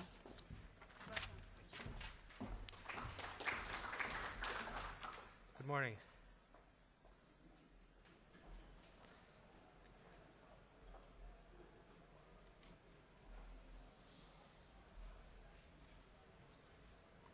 Morning. I'm John Byrne. I'm the Research Director for Wireless Infrastructure for IDC.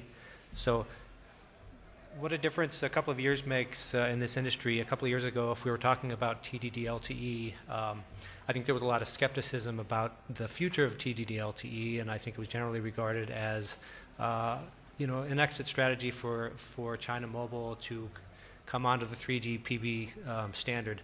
A couple of things have happened in the last couple of years to really bring TD-LTE front and center with a lot of other operators. The first is that clearly the mobile WiMAX ecosystem didn't evolve the way that WiMAX operators and vendors thought it would a couple of years ago.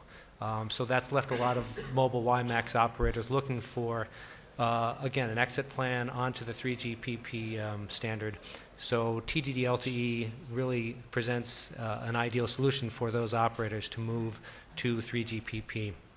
The second thing is that as we've seen the growth in the smartphones and we've seen the growth in the iPad and the popularity there and how easy it is to download and upload video traffic, I think regularly operators are seeing their assumptions around how much throughput is going to be coming over their networks exceeded. So there's a realization that we are coming up against some serious spectrum constraints if we don't find new sources of bandwidth. And again, TDD presents an incremental opportunity for those operators.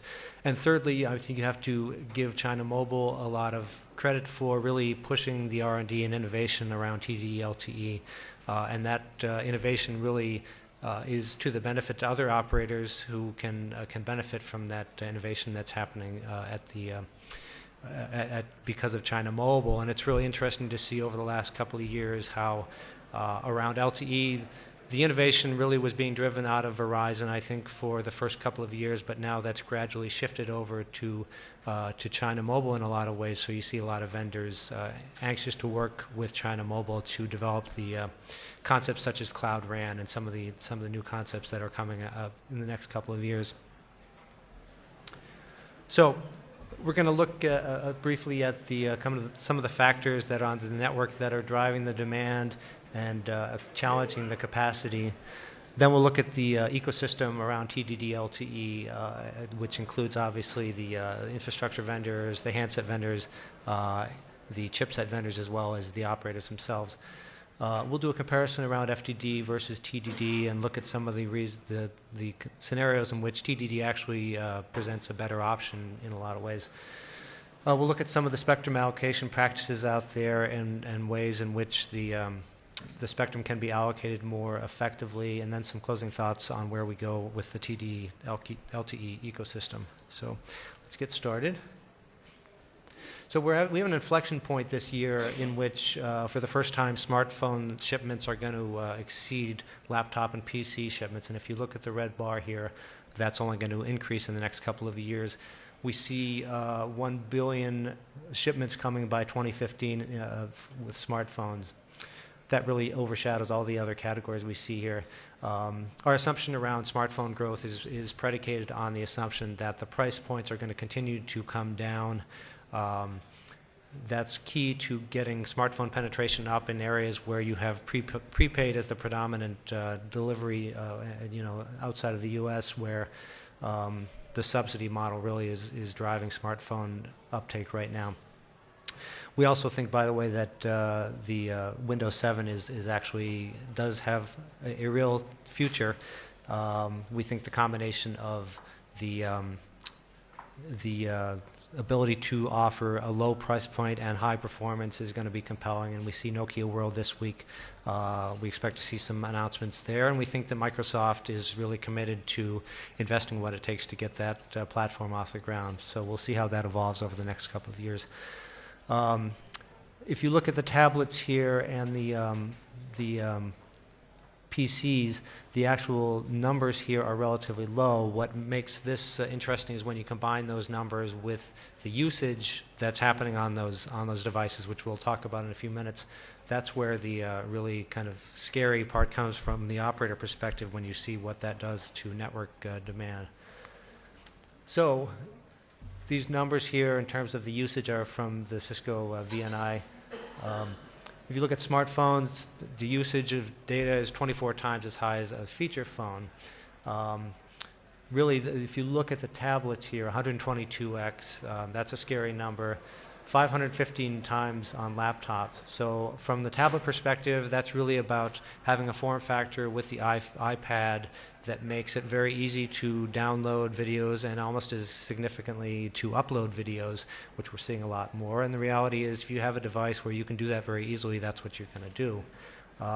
From a laptop perspective, what we see is that when you have high-speed connectivity, people's expectation in the mobile environment is really very similar to what they have in the office and at home. So you see usage patterns in the mobile environment that are very similar to what you have at home or with a fixed connection. So what that requires from an operator perspective is multiple solutions to help address the capacity challenge. At the access level, we see the major focus now around heterogeneous network architectures and ways to address the RAN challenge. That's PICOs and distributed antenna systems and Wi-Fi, and again I mentioned Cloud RAN earlier. That's a new area of focus for operators. Backhaul is obviously a major issue that needs to be resolved. Again, you see Wi-Fi as an offload. To offload capacity, fiber to the cell, and fiber as far into the network as you can get it, to help address that wherever it's feasible. And then really every spectrum band that's available is going to need to be deployed in order to help address the spectrum issue. So that's where, again, we see TDD as part of the solution alongside FDD and other solutions.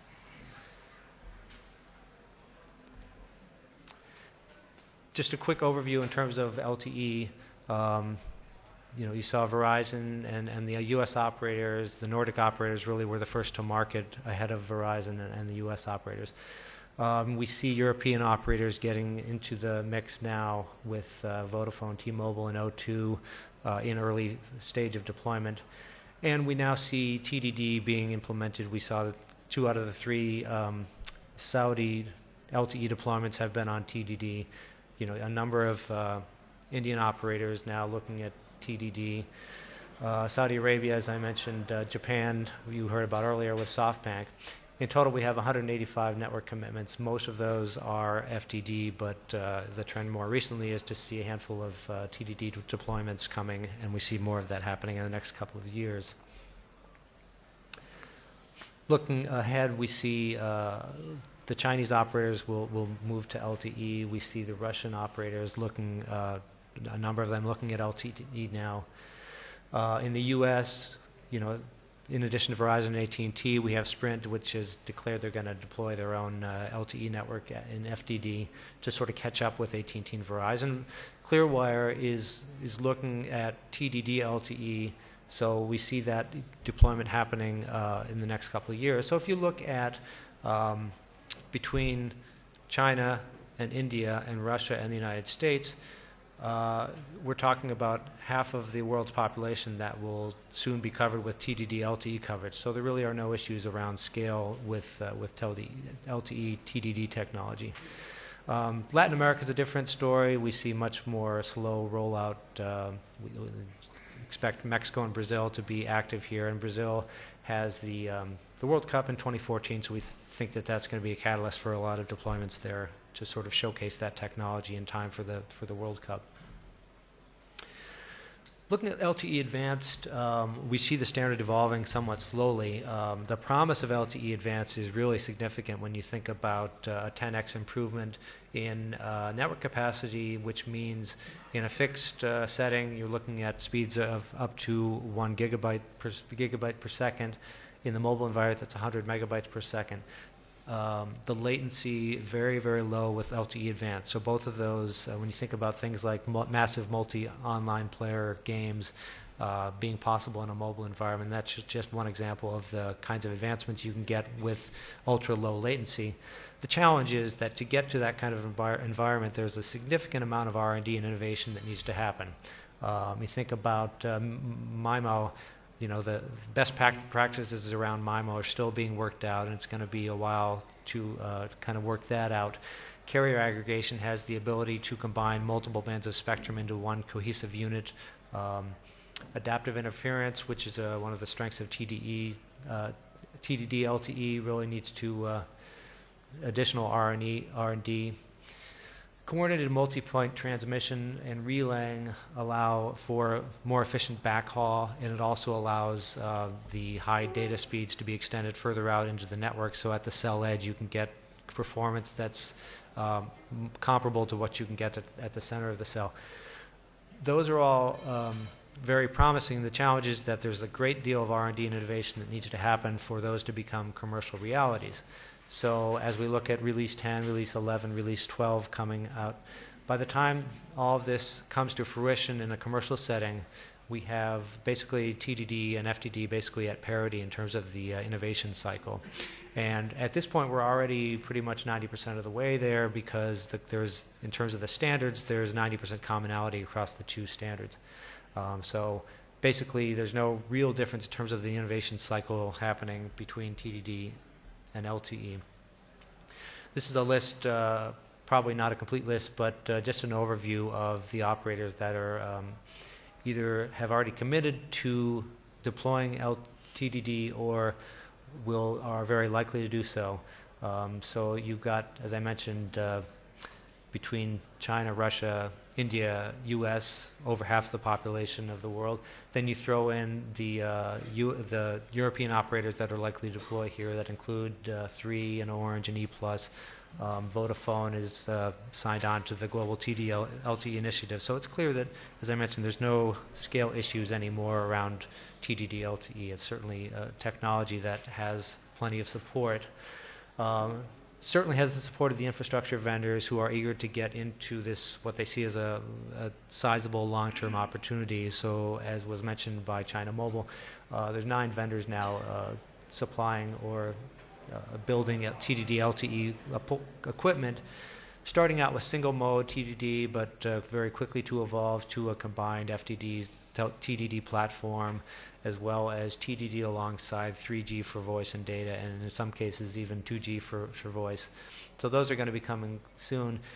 And at the same time, you see operators really getting into the mode of network modernization and building a network that will support multi-mode, will support multi-frequencies. The keys are flexibility and the ability to kind of migrate along to LTE as demand dictates. So what we have here is a good example of this, where Sprint is within their network vision modernization is create an environment where they're going to be supporting both CDMA and LTE. They're going to be supporting it at 800 megahertz. They're going to be supporting it at 1.6, and they're going to be supporting it at 1.9.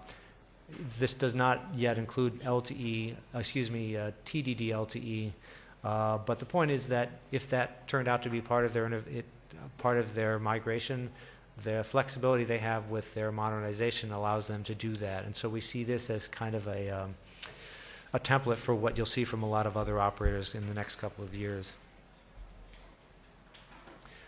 Chipsets and handsets are coming. We see a real critical mass of support from key chipset vendors. The terminals will come. We see an innovation cycle from TDD similar to what you have seen in FDD, where you have dongles and MiFi devices coming first, then tablets, and then smartphones that can combine the TDD-LTE connectivity alongside 3G voice and other forms of data connectivity. This is the Qualcomm platform here. Very quickly, the focus is on a common platform for TDD and LTE, which means that having TDD on your device alongside FDD really doesn't imply any increase in the cost associated with that device, or very minimal. And the reality is that the terminal vendors and chipset vendors are going to support where they see, the configurations where they see the greatest opportunity. China Mobile, because of the sheer volume of its subscriber base, has built-in scale. So the vendors are going to pursue that opportunity. What that does is it helps create scale for these operators to go into other operators as well. And so China Mobile is helping to develop this market for other operators globally. So let's take a quick look at the two, comparing FDD and TDD. If you look at the spectrum costs, in almost every case thus far, the TDD spectrum has sold at a significant discount to FDD. So what that means is that upfront, your cost of deploying is going to be lower because you don't have to pay so much for the spectrum, at least based on a megahertz per pop basis. From a capex perspective, there really isn't a huge difference. I think arguably, as TDD was coming, there may be in the early stages a slight premium for TDD-LTE equipment, but again, the China Mobile helps solve the scale issues, and because of all the vendors that are eager to get into this, there is a inherent, very competitive marketplace right now for TDD-LTE. So not a huge difference from the CapEx perspective. Similarly, on an OpEx, the OpEx story is the same. The maintenance requirements really are not any different between FDD and LTE. And ultimately, these two technologies will, in most cases, be on the same platform in terms of integrated RAN platform and an integrated core and backhaul network. So really no difference there. Apples to apples, the propagation characteristics not very different between TDD and LTE, so not a big difference there. But if you look at in the small cell, where a lot of the focus is right now in terms of heterogeneous network solutions, you have dynamic bandwidth allocation with TDD just because you aren't required to be locked into a 10 meg, a single band for uplink and a single band for downlink. You have the ability to kind of modulate that as demand dictates. And that's really important now as we see that traffic patterns vary significantly depending on any number of factors, the time of day or what's going on in that zone. And, TDD, especially in the micro environment where you're going to have multiple cells, the differences among cells are going to be, the smaller cell you get to, the more the pattern of traffic is going to vary. So the more important it becomes to be able to sort of scale and allocate to uplink or downlink based on what's happening in the network at that given time. So from a flexibility perspective, we see, I think if you compare the bits per hertz ratio for FDD, LTD versus FDD versus TDD, there's a slight advantage for FDD if you're looking at, say, a 20 megahertz block.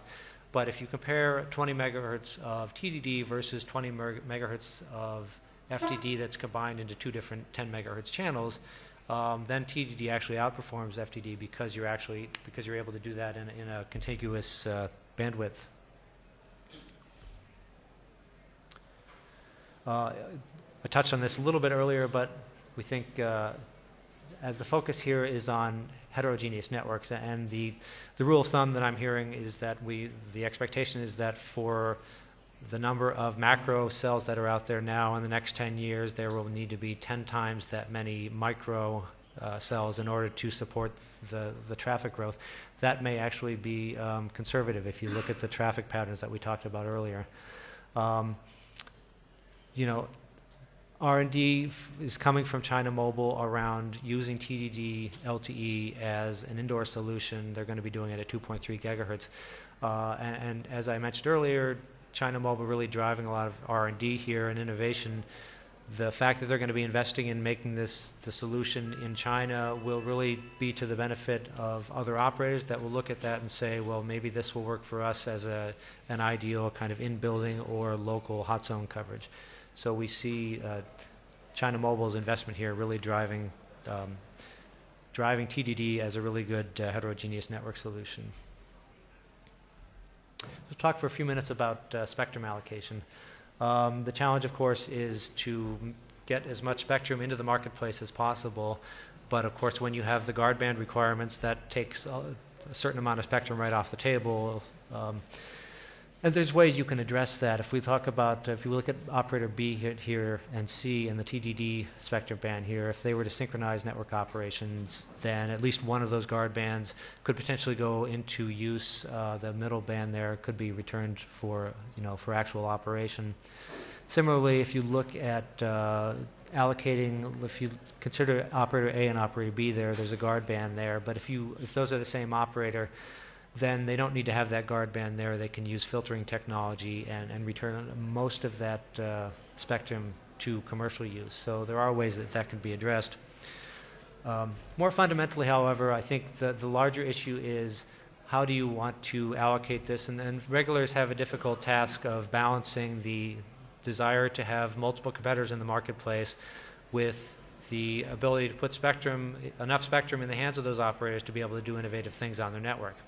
So I think if you compare the top perspective is sort of a worst case scenario, because you see that about half of the spectrum really is used up by guard band, and so you don't get that spectrum in the marketplace. It has to be reserved for the guard bands, as opposed to the Swedish situation here with H3G, where you have that full band that's available for them to use.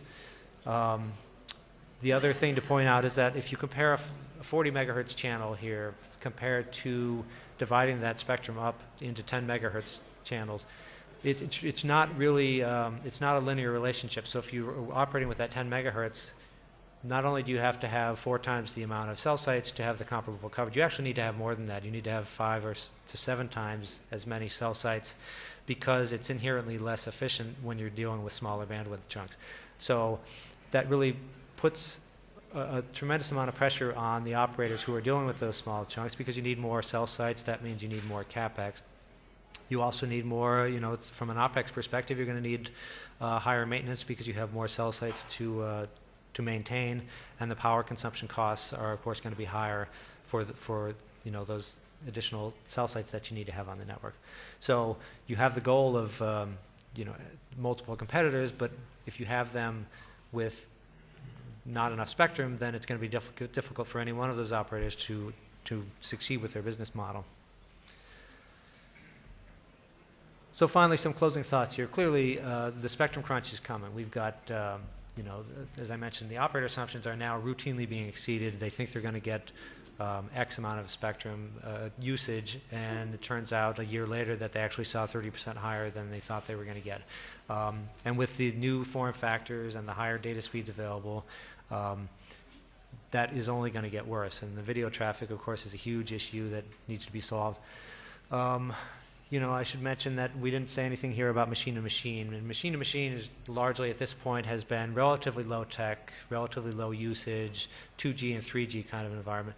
But if you have a network where you can actually get very high speeds and high performance and low latency, the new kinds of M2M, I saw a demo of a video camera for use for TV networks, where you're familiar with the situation where you've got a van and they have to set up and they have to do a satellite broadcast, and it's very expensive for the broadcasters to do that. The idea is that you could send a cameraman with a camera that would broadcast over the LTE network, and it would be significantly cheaper for the broadcasters to be able to do it that way. Those types of applications are going to emerge, because it's basically if you build it, they will come situation. If you can provide that kind of experience, then that's going to happen. But these are new applications that we haven't even thought of that are going to tax the network even further. So that's coming down the road. So the reality is that operators need to take advantage of every solution they can to make their networks more efficient. Wi-Fi is going to come more closely integrated into the cellular architecture wherever they can do that feasibly. Multi-technology, multi-spectrum radios are really going to be the focus in the macro environment. HetNet solutions, Picos, Femtos, Wi-Fi here again, in-building coverage solutions, distributed antenna systems. All of those will be in the mix in one shape or another. And then FDD, TDD, flexible combinations there to take advantage of every spectrum band that's available.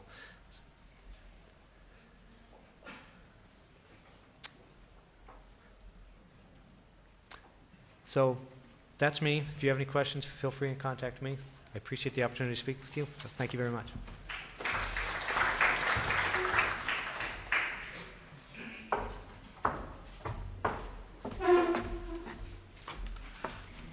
Thank you, Mr. Zheng. You gave a very thorough analysis from the market requirement to the technology industry and even the spectrum allocation.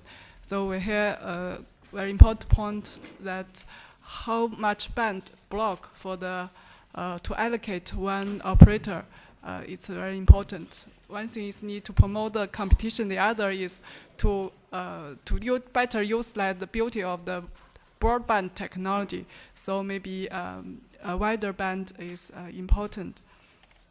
Okay, so next, let's hear views from our vendors industry. So let's invite Mr. Sun Lixin, Vice President of Huawei Wireless Network, Chairman of APT-AWG. He will give us their view on the TD-LTE industry development. Mr. Sun, please.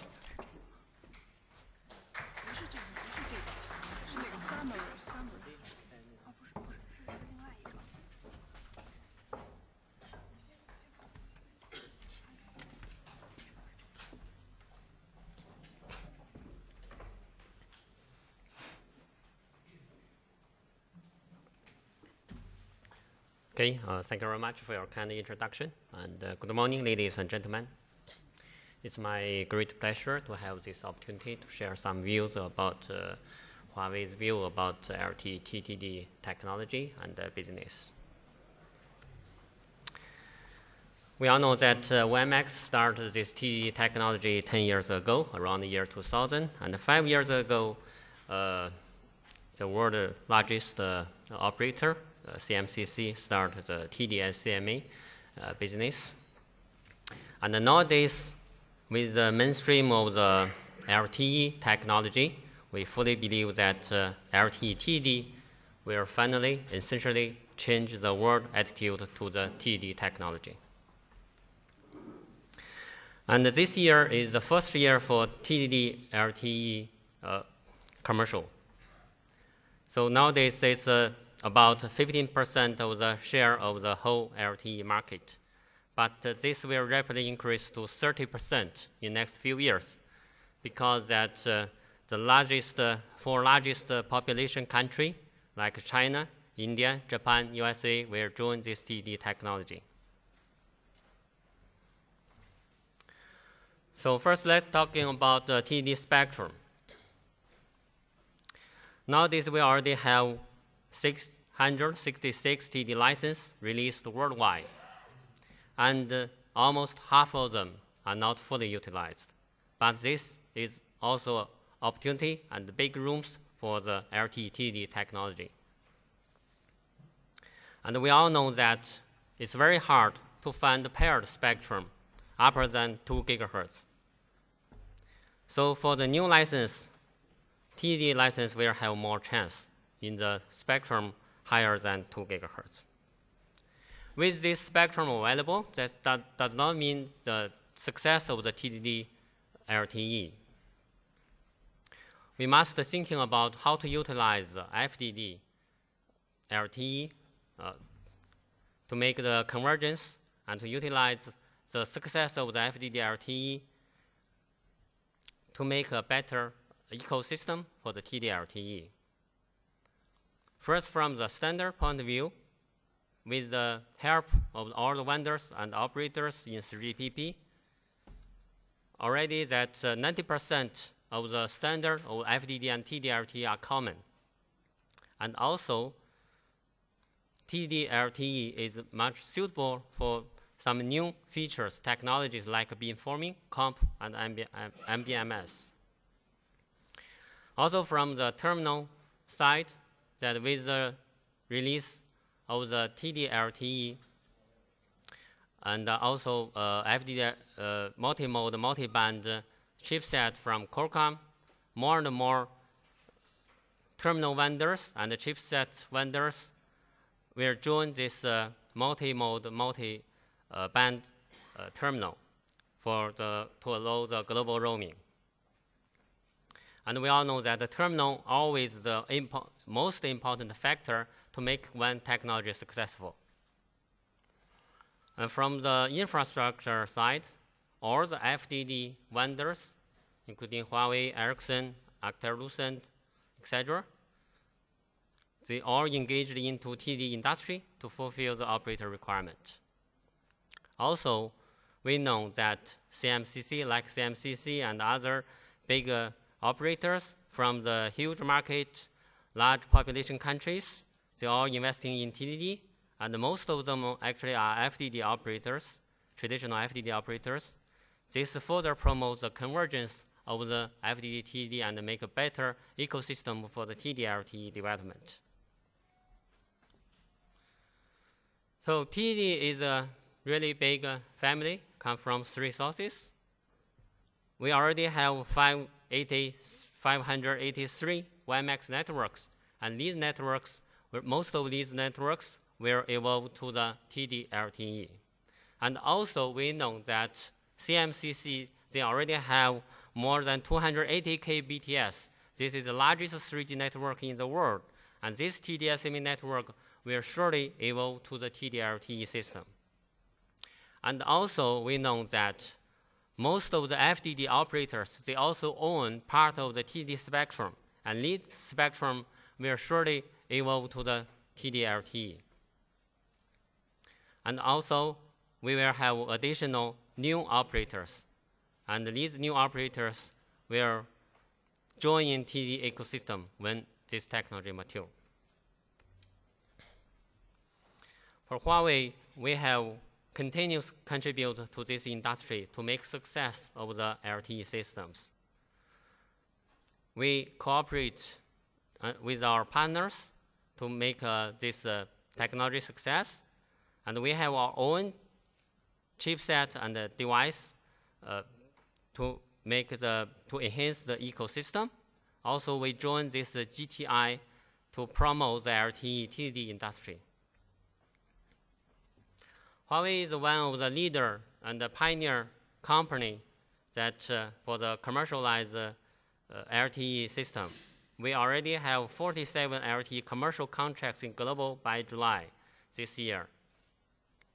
And we also have global cooperation with more than 100 LTE trials with our customers.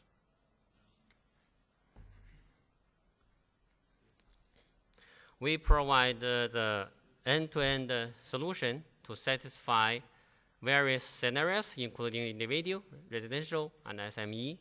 And we also help our customers to make the pipe broader and smarter. Also, we cooperate with our partner to make this multi-mode, multi-band global roaming terminal to be available. So we integrate all of them together to provide better end-to-end solution. Also, the single RAN, actually this is a concept that proposed by the Huawei Technologies in year 2009. And recently, we also we working together with our customer to make this single RAN broader and smarter.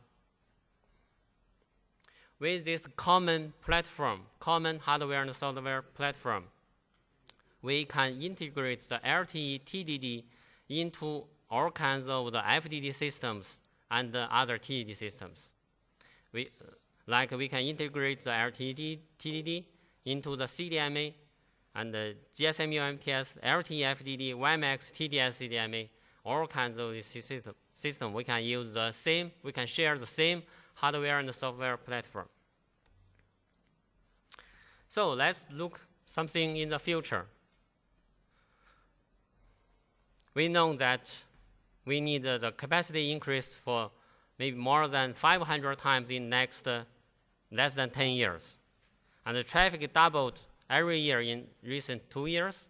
And for some of the markets, actually, this more than double. Let's see the characteristics of this capacity increase. We can see that the ununiform traffic distribution, and they already have more than 80% of the traffic happening indoor. And also, the uplink, downlink asymmetric traffic happen for most of the MBB service. So how to achieve this 500 times capacity increase?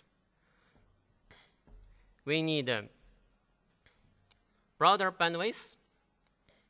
This we need more than 10 times bandwidth compared to the HSPA 5 megahertz. And also, we need denser network. That means that 10 times or 20 times more sites. And also, we need additional 3 times spectrum efficiency than the release 7 of the HSPA. With that, we can achieve this 500 times capacity increase.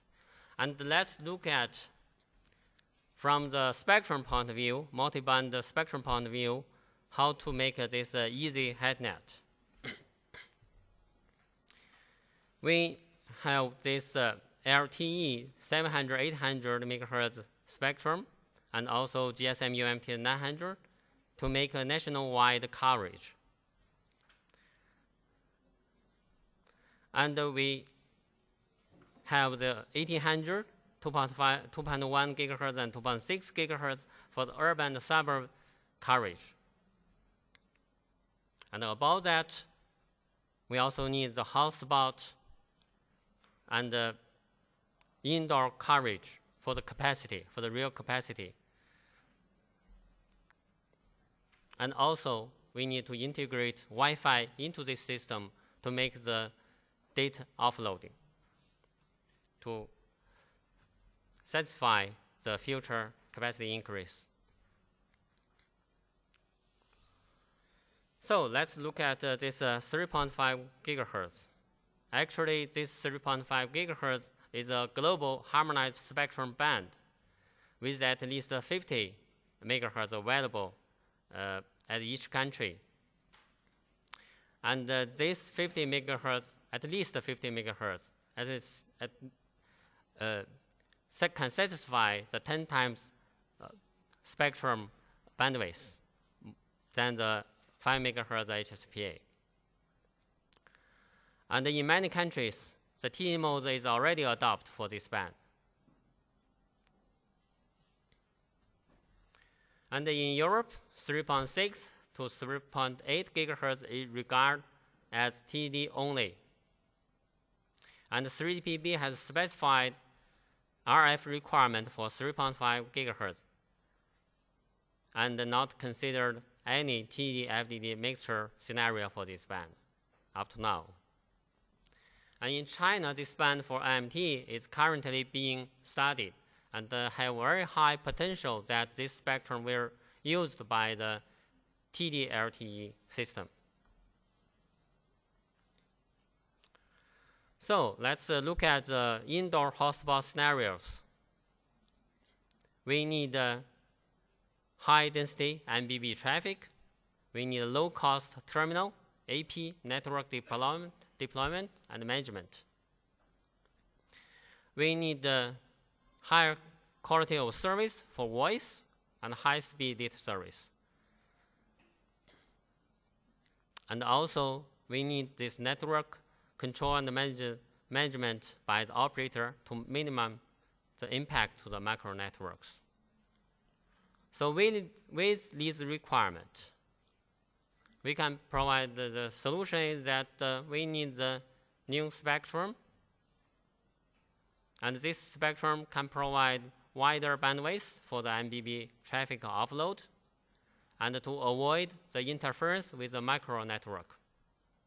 And also, this new spectrum will give us the opportunity for looser RF requirement. That will mean the low-cost device and deployment. And also, we need to thinking about the technology. What kind of technology need to be deployed in this spectrum 3.5 gigahertz? We think that the TD-LTE technology with optimization will be very suitable for this indoor scenario. With this, this will need simplified mobility management and tight coping between the macro and the small cells, and also provide high quality of service, security, and charging for the operators. So the evolution of the LTE technology for indoor hotspot scenarios using high frequency band is, we call it LTE high. That means high frequency indoor and high bit rate indoor. So finally let's look at the future possible TD spectrum. Here we discussed the 3.5 gigahertz. It's very possible for the TDD deployment. And also, we have the global 2.5 gigahertz TDD spectrum, and also the 2.3 gigahertz actually available for a lot of countries for TDD spectrum usage. And also another interesting, the TD spectrum, the possible TD spectrum is the white space.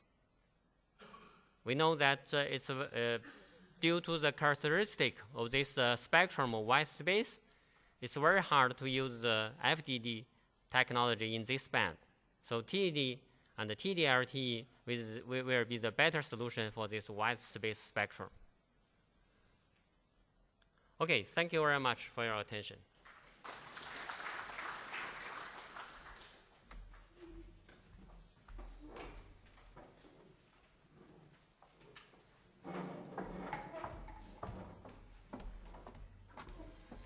Okay, thank you, Mr. Sun.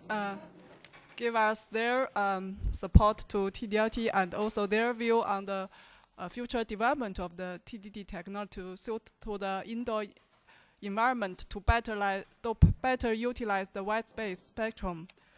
Okay, so let's invite Mr. Eric Equiden, Vice President, Head of Technology Strategies from Ericsson, to give their view about the global LTE business for the paired and the unpaired spectrum.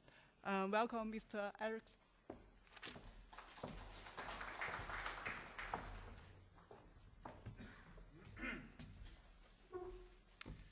So, good morning, ladies and gentlemen. Let's see here if we can swap the presentations here.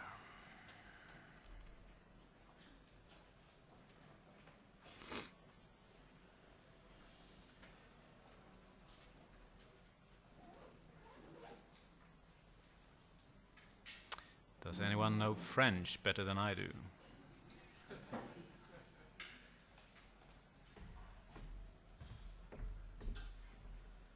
Which one is it?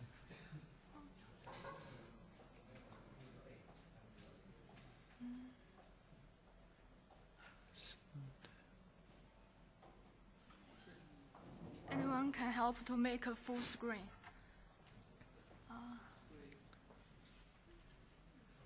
Are you speaking French? Yeah, that's good. So.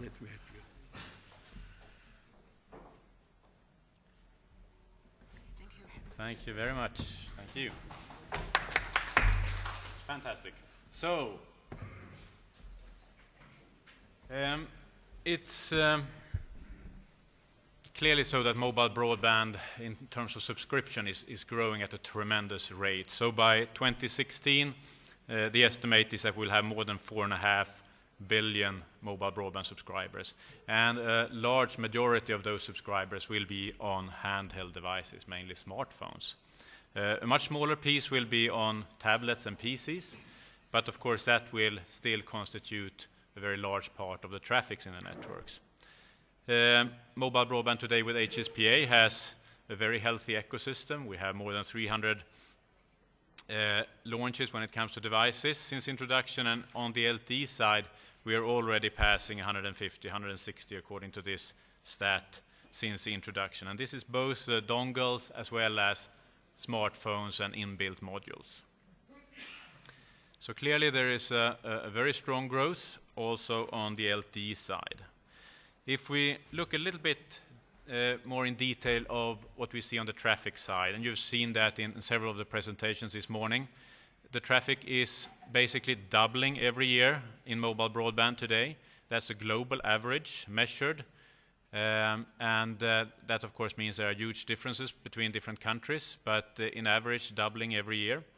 And with this doubling, this would basically take us to something like 30 times more traffic in 5 years, obviously. So by 2016, traffic in the mobile networks would be completely dominated by mobile broadband, and the voice part that you can see at the bottom here would be a very, very small part. Still, of course, constituting the major part of the revenues for the mobile operators. So indeed, this is a challenge, but I would say already now that this challenge is actually very manageable.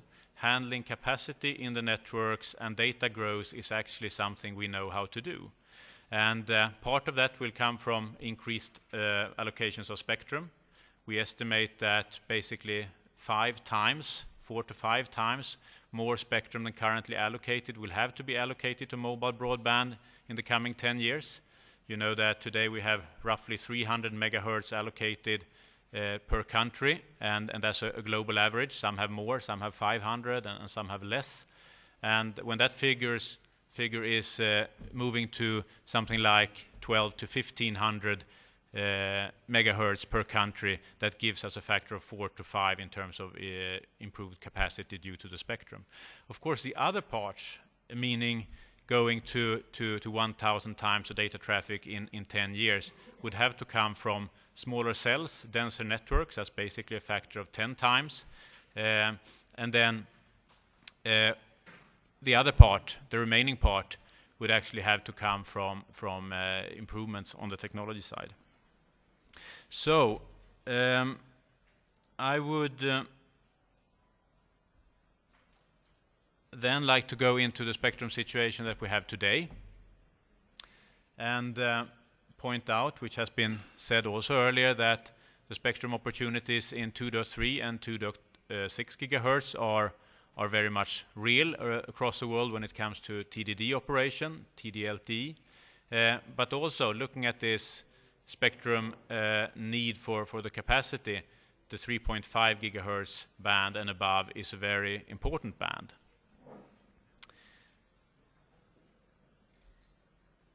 Here I've made a little bit of a simplified but still analysis of the situation that we have today. Left is paired spectrum, and to the right you have the unpaired spectrum situation. And to the left you can see that with a full allocation we can say that we have around 500 megahertz allocated. And if you look at the coming bands, which are under standardization and under identification and licensing across the world, both the APT 700 as well as a 3.5 gigahertz band, it would give us another 50% on the FDD side. On the unpaired spectrum side, the improvements in terms of spectrum are much more significant. We're only at around 175 megahertz today, and with an increase of mainly the high frequency bands, 3.5 and above, and also bands below 1 gigahertz, we see that this would amount to several 100% of improvement. So of course, this still means that there is a higher allocation on the FDD side, but that the TDD really constitutes a very significant complement. A question, please. Can you repeat the slide, the other slide?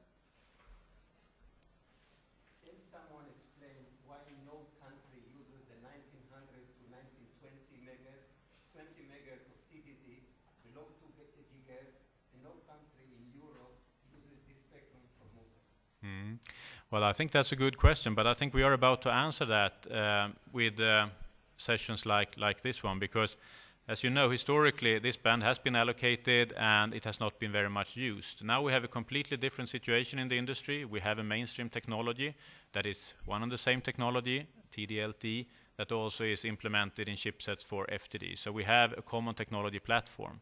So of course this band 1900 to 1920 is a candidate for deployment of mainstream mobile broadband going forward. This has not been the case until today in most parts of the world. So thanks for that clarification, or the question and the clarification. I'd like to draw your attention to the 2.3 gigahertz band. This is a band that is starting to become used for TD-LTE. Licenses are issued around the world, and also firm plans for deployment this year or the coming years is in place.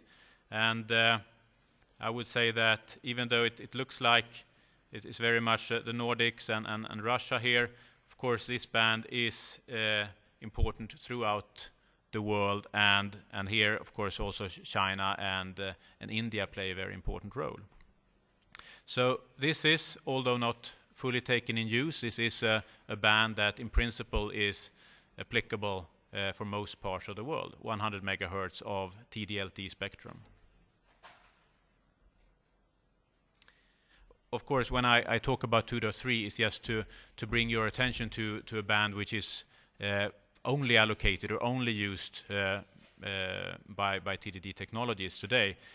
Obviously, the 2.6 gigahertz band and certainly the center gap of the mainstream allocation of 2.6 gigahertz is a very real opportunity already today as well for TD-LTE. So 2.6 or 2.5 to 2.6 and 2.3 are the mainstream bands currently, and then there will be other bands becoming mainstream. So the way we'd like to look at this is that there is no single allocation that is the best. Indeed, we have to combine FDD allocations and TDD allocations, and we need all the spectrum we can get going forward. Luckily, base stations are nowadays multi-standard base stations, so they handle multiple technologies and certainly multiple frequency bands, and they do that in an integrated way. And that means that the spectrum is not divided and you get inefficiencies due to that division. Instead, all the assets being on different frequency bands or different technologies are used as one resource, one frequency, one technology pool. And that gives significant advantages when handling the mobile broadband traffic.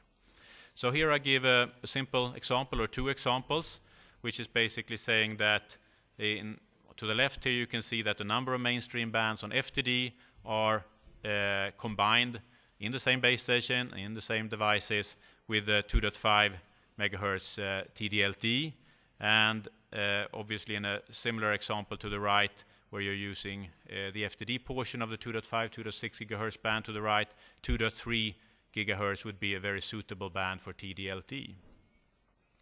And I think some of the speakers before have talked about the pros and cons of the technologies. I think it's very important to still remember that this is one and the same technology platform, and that means that it's available across the network, across devices, and in certain implementations it may actually make a lot of sense to use the TD-LTE part in the high frequency bands, 3.5 gigahertz for indoor capacity. Actually, I would like to state also that capacity, when solving the capacity problem, is really starts out with a coverage problem, because in many cases this is an indoor coverage situation that with the higher data rates that mobile broadband gives needs to be solved in the first place. And when the coverage is built out for indoor, then actually capacity is there. It has always been like that in the mobile systems. We build coverage first and then the capacity will be there. Of course you could upgrade with some more capacity, but building for coverage to start with is really important. So where are we then with the commercialization of LTE? Well, LTE as such has enormous support, as we all know. This is a mainstream technology for 4G. And we have already, from a number of suppliers, devices being into modules, tablets, PC cards, but also smartphones and routers. So on the green, you can see the countries with existing LTE service. Commitments are in brown pinkish, and the blue bars, or the blue color here, represents commitment to TD-LTE. And of course, having this significant support and a significant drive of LTE and the LTE ecosystem from North America, where also the innovation when it comes to smartphones and the development on the application side is good for the whole ecosystem, is good for the whole industry. And today we have the majority of the devices coming out of the US LTE frequencies of 700 megahertz and the ecosystem that is built on that. But as we have said now several times over and over again, this is one and the same technology, and that means that this will benefit the whole ecosystem on FDD as well as TD-LTE. So it's very good news and very strong progress, I would say, over the last 12-15 months. TD-LTE is truly global. It has all the support it needs from large operators, thanks to China Mobile and other strong voices in the industry. But we also see Australia, India, Russia, US of course, and part of the rest of the world, not the least in Europe, coming along. And the initial deployments are now in the so-called band 38, 2.6 gigahertz, as well as 2.3 gigahertz, the so-called band 40. And actually, although when you're using TD-LTE in the really high frequency bands, 3.5 gigahertz, it lends itself more to indoor deployments. But some of the early deployments that we see today on TD-LTE, they are actually for wide area coverage, even more like fixed wireless applications. So again, global ecosystem for this global success. And Chairman Wang already this morning talked about the success of the large-scale field trials and what's happening in China today. We're proud to be part of that, and we also witness enormously rapid maturing that we see of the technology, and the fact that it has been used in very live network, very good pre-commercial operation gives us very good comfort that this is indeed ready for commercial launch. What has happened on the commercialization is that we have already 8+7 bands available, and it covers all the 6 bandwidths. And this is, from an Ericsson perspective, we know that other vendors also have a large number of bands covered, and that means that we're basically going ahead with a full ecosystem in terms of frequencies and in terms of bandwidth. And you can see the green color here represents what was done already in 2010 by Ericsson, and bluish is update in 2011, and more bands are of course coming along as we speak. A little bit more about Ericsson's commitment then on TD-LTE. I think you know that we have been one of the drivers of TD-LTE since its start, and already back in and that really goes for the early phase of standardization, of course, together with China Mobile, but it also goes for early investments that we took in terms of providing TD-LTE and LTE FTD on one and the same base station platform. These are some data points for you back in early 2008. That is what we did, and then also helping to clarify the IPR licensing conditions when it comes to LTE ecosystems, and then a number of firsts when it comes to actually showing TD-LTE in operation with partners. And the 2 last ones you see at the bottom here, which is actually truly the world's first TD-LTE system for rural Australia, and that was summer of this year. And then, as you know, India is now coming along, and this was a contract that was announced in October of this year. So a little bit more then on HETNET to wrap this up. LTE or 3G, HSPA, CDMA, they are all very important parts of solving the capacity needs going forward.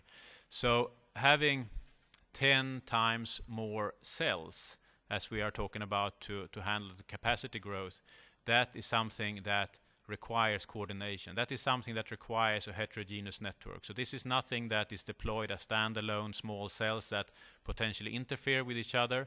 Instead, this is done in a coordinated way in a heterogeneous network where one and the same resource control is handling both the large cells, the macro cells, the micro cells, as well as the pico cells, whether they are indoor or on the street level. And when this is done, it actually solves one of the operator's biggest problem, which is not capacity. It is to provide a consistent user experience. So network quality is driving this build out of heterogeneous networks. And then, of course, capacity comes along with that, and that handles the data growth that we've all seen now in a number of slides. So combination of the high power sites and the low power sites, and the simpler deployment that comes with small cells. In many cases, because it rides on an installed infrastructure on the power grid, and it also has simpler requirements, lower requirements when it comes to backhauling that can be satisfied with multiple technologies.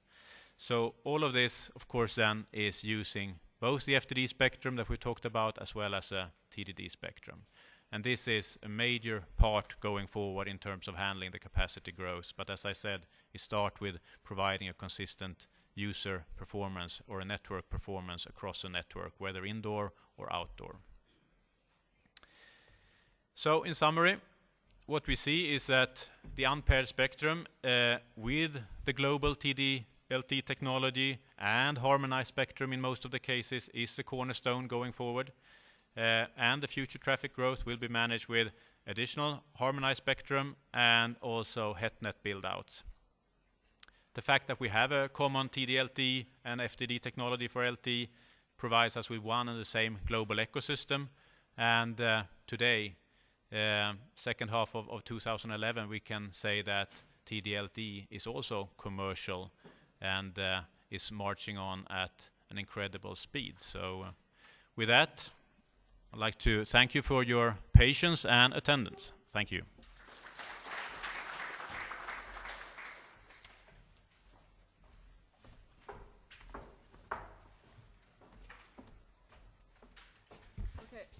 Thank you. Many thanks to Eric. Give us a great, clear view on their LTE, TDD, FDD convert development and a strong support to the commercialization of TD-LTE.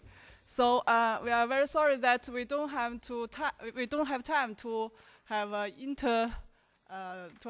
question and answer. So here I just try to brief summarize today's workshop.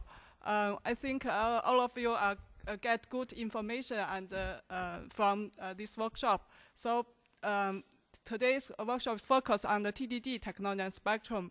So we heard that the rapid increase of mobile broadband service give a lot of demand to the spectrum and demand to the technology development to better utilize the spectrum.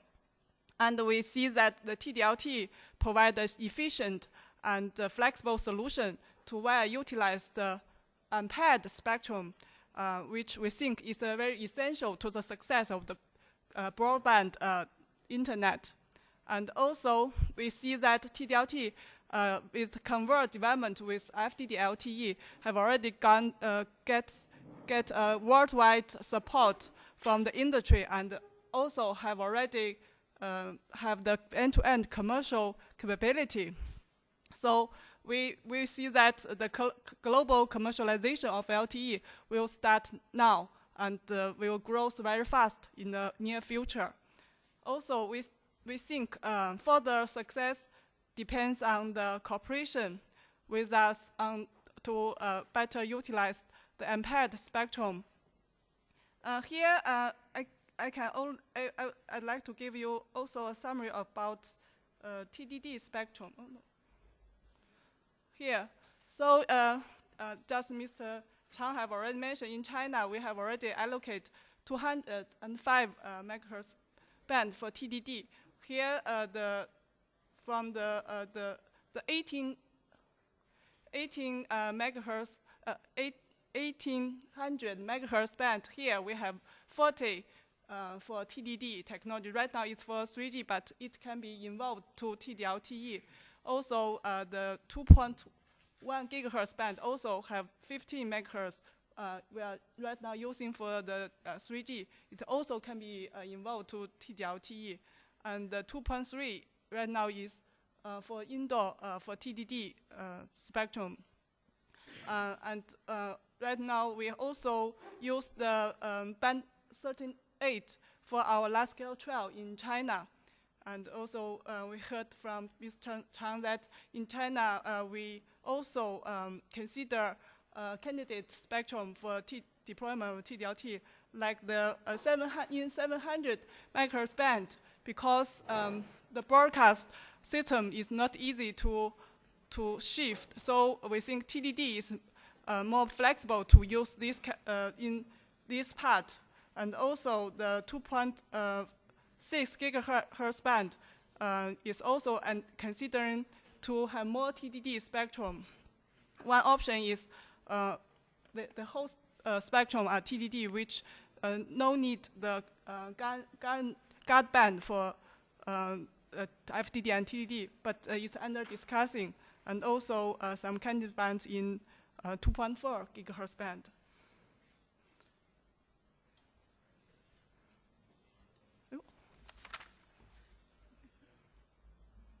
Okay, so here I'd like to add in some more information.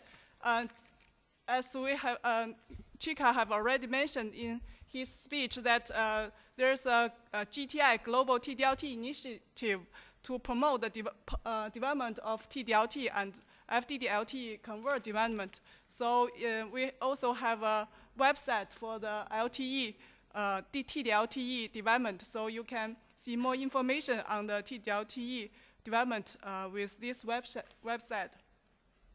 Last but not least, I'd like to extend our sincere welcome to visit China Mobile Pavilion to experience, to know more on TD-LTE.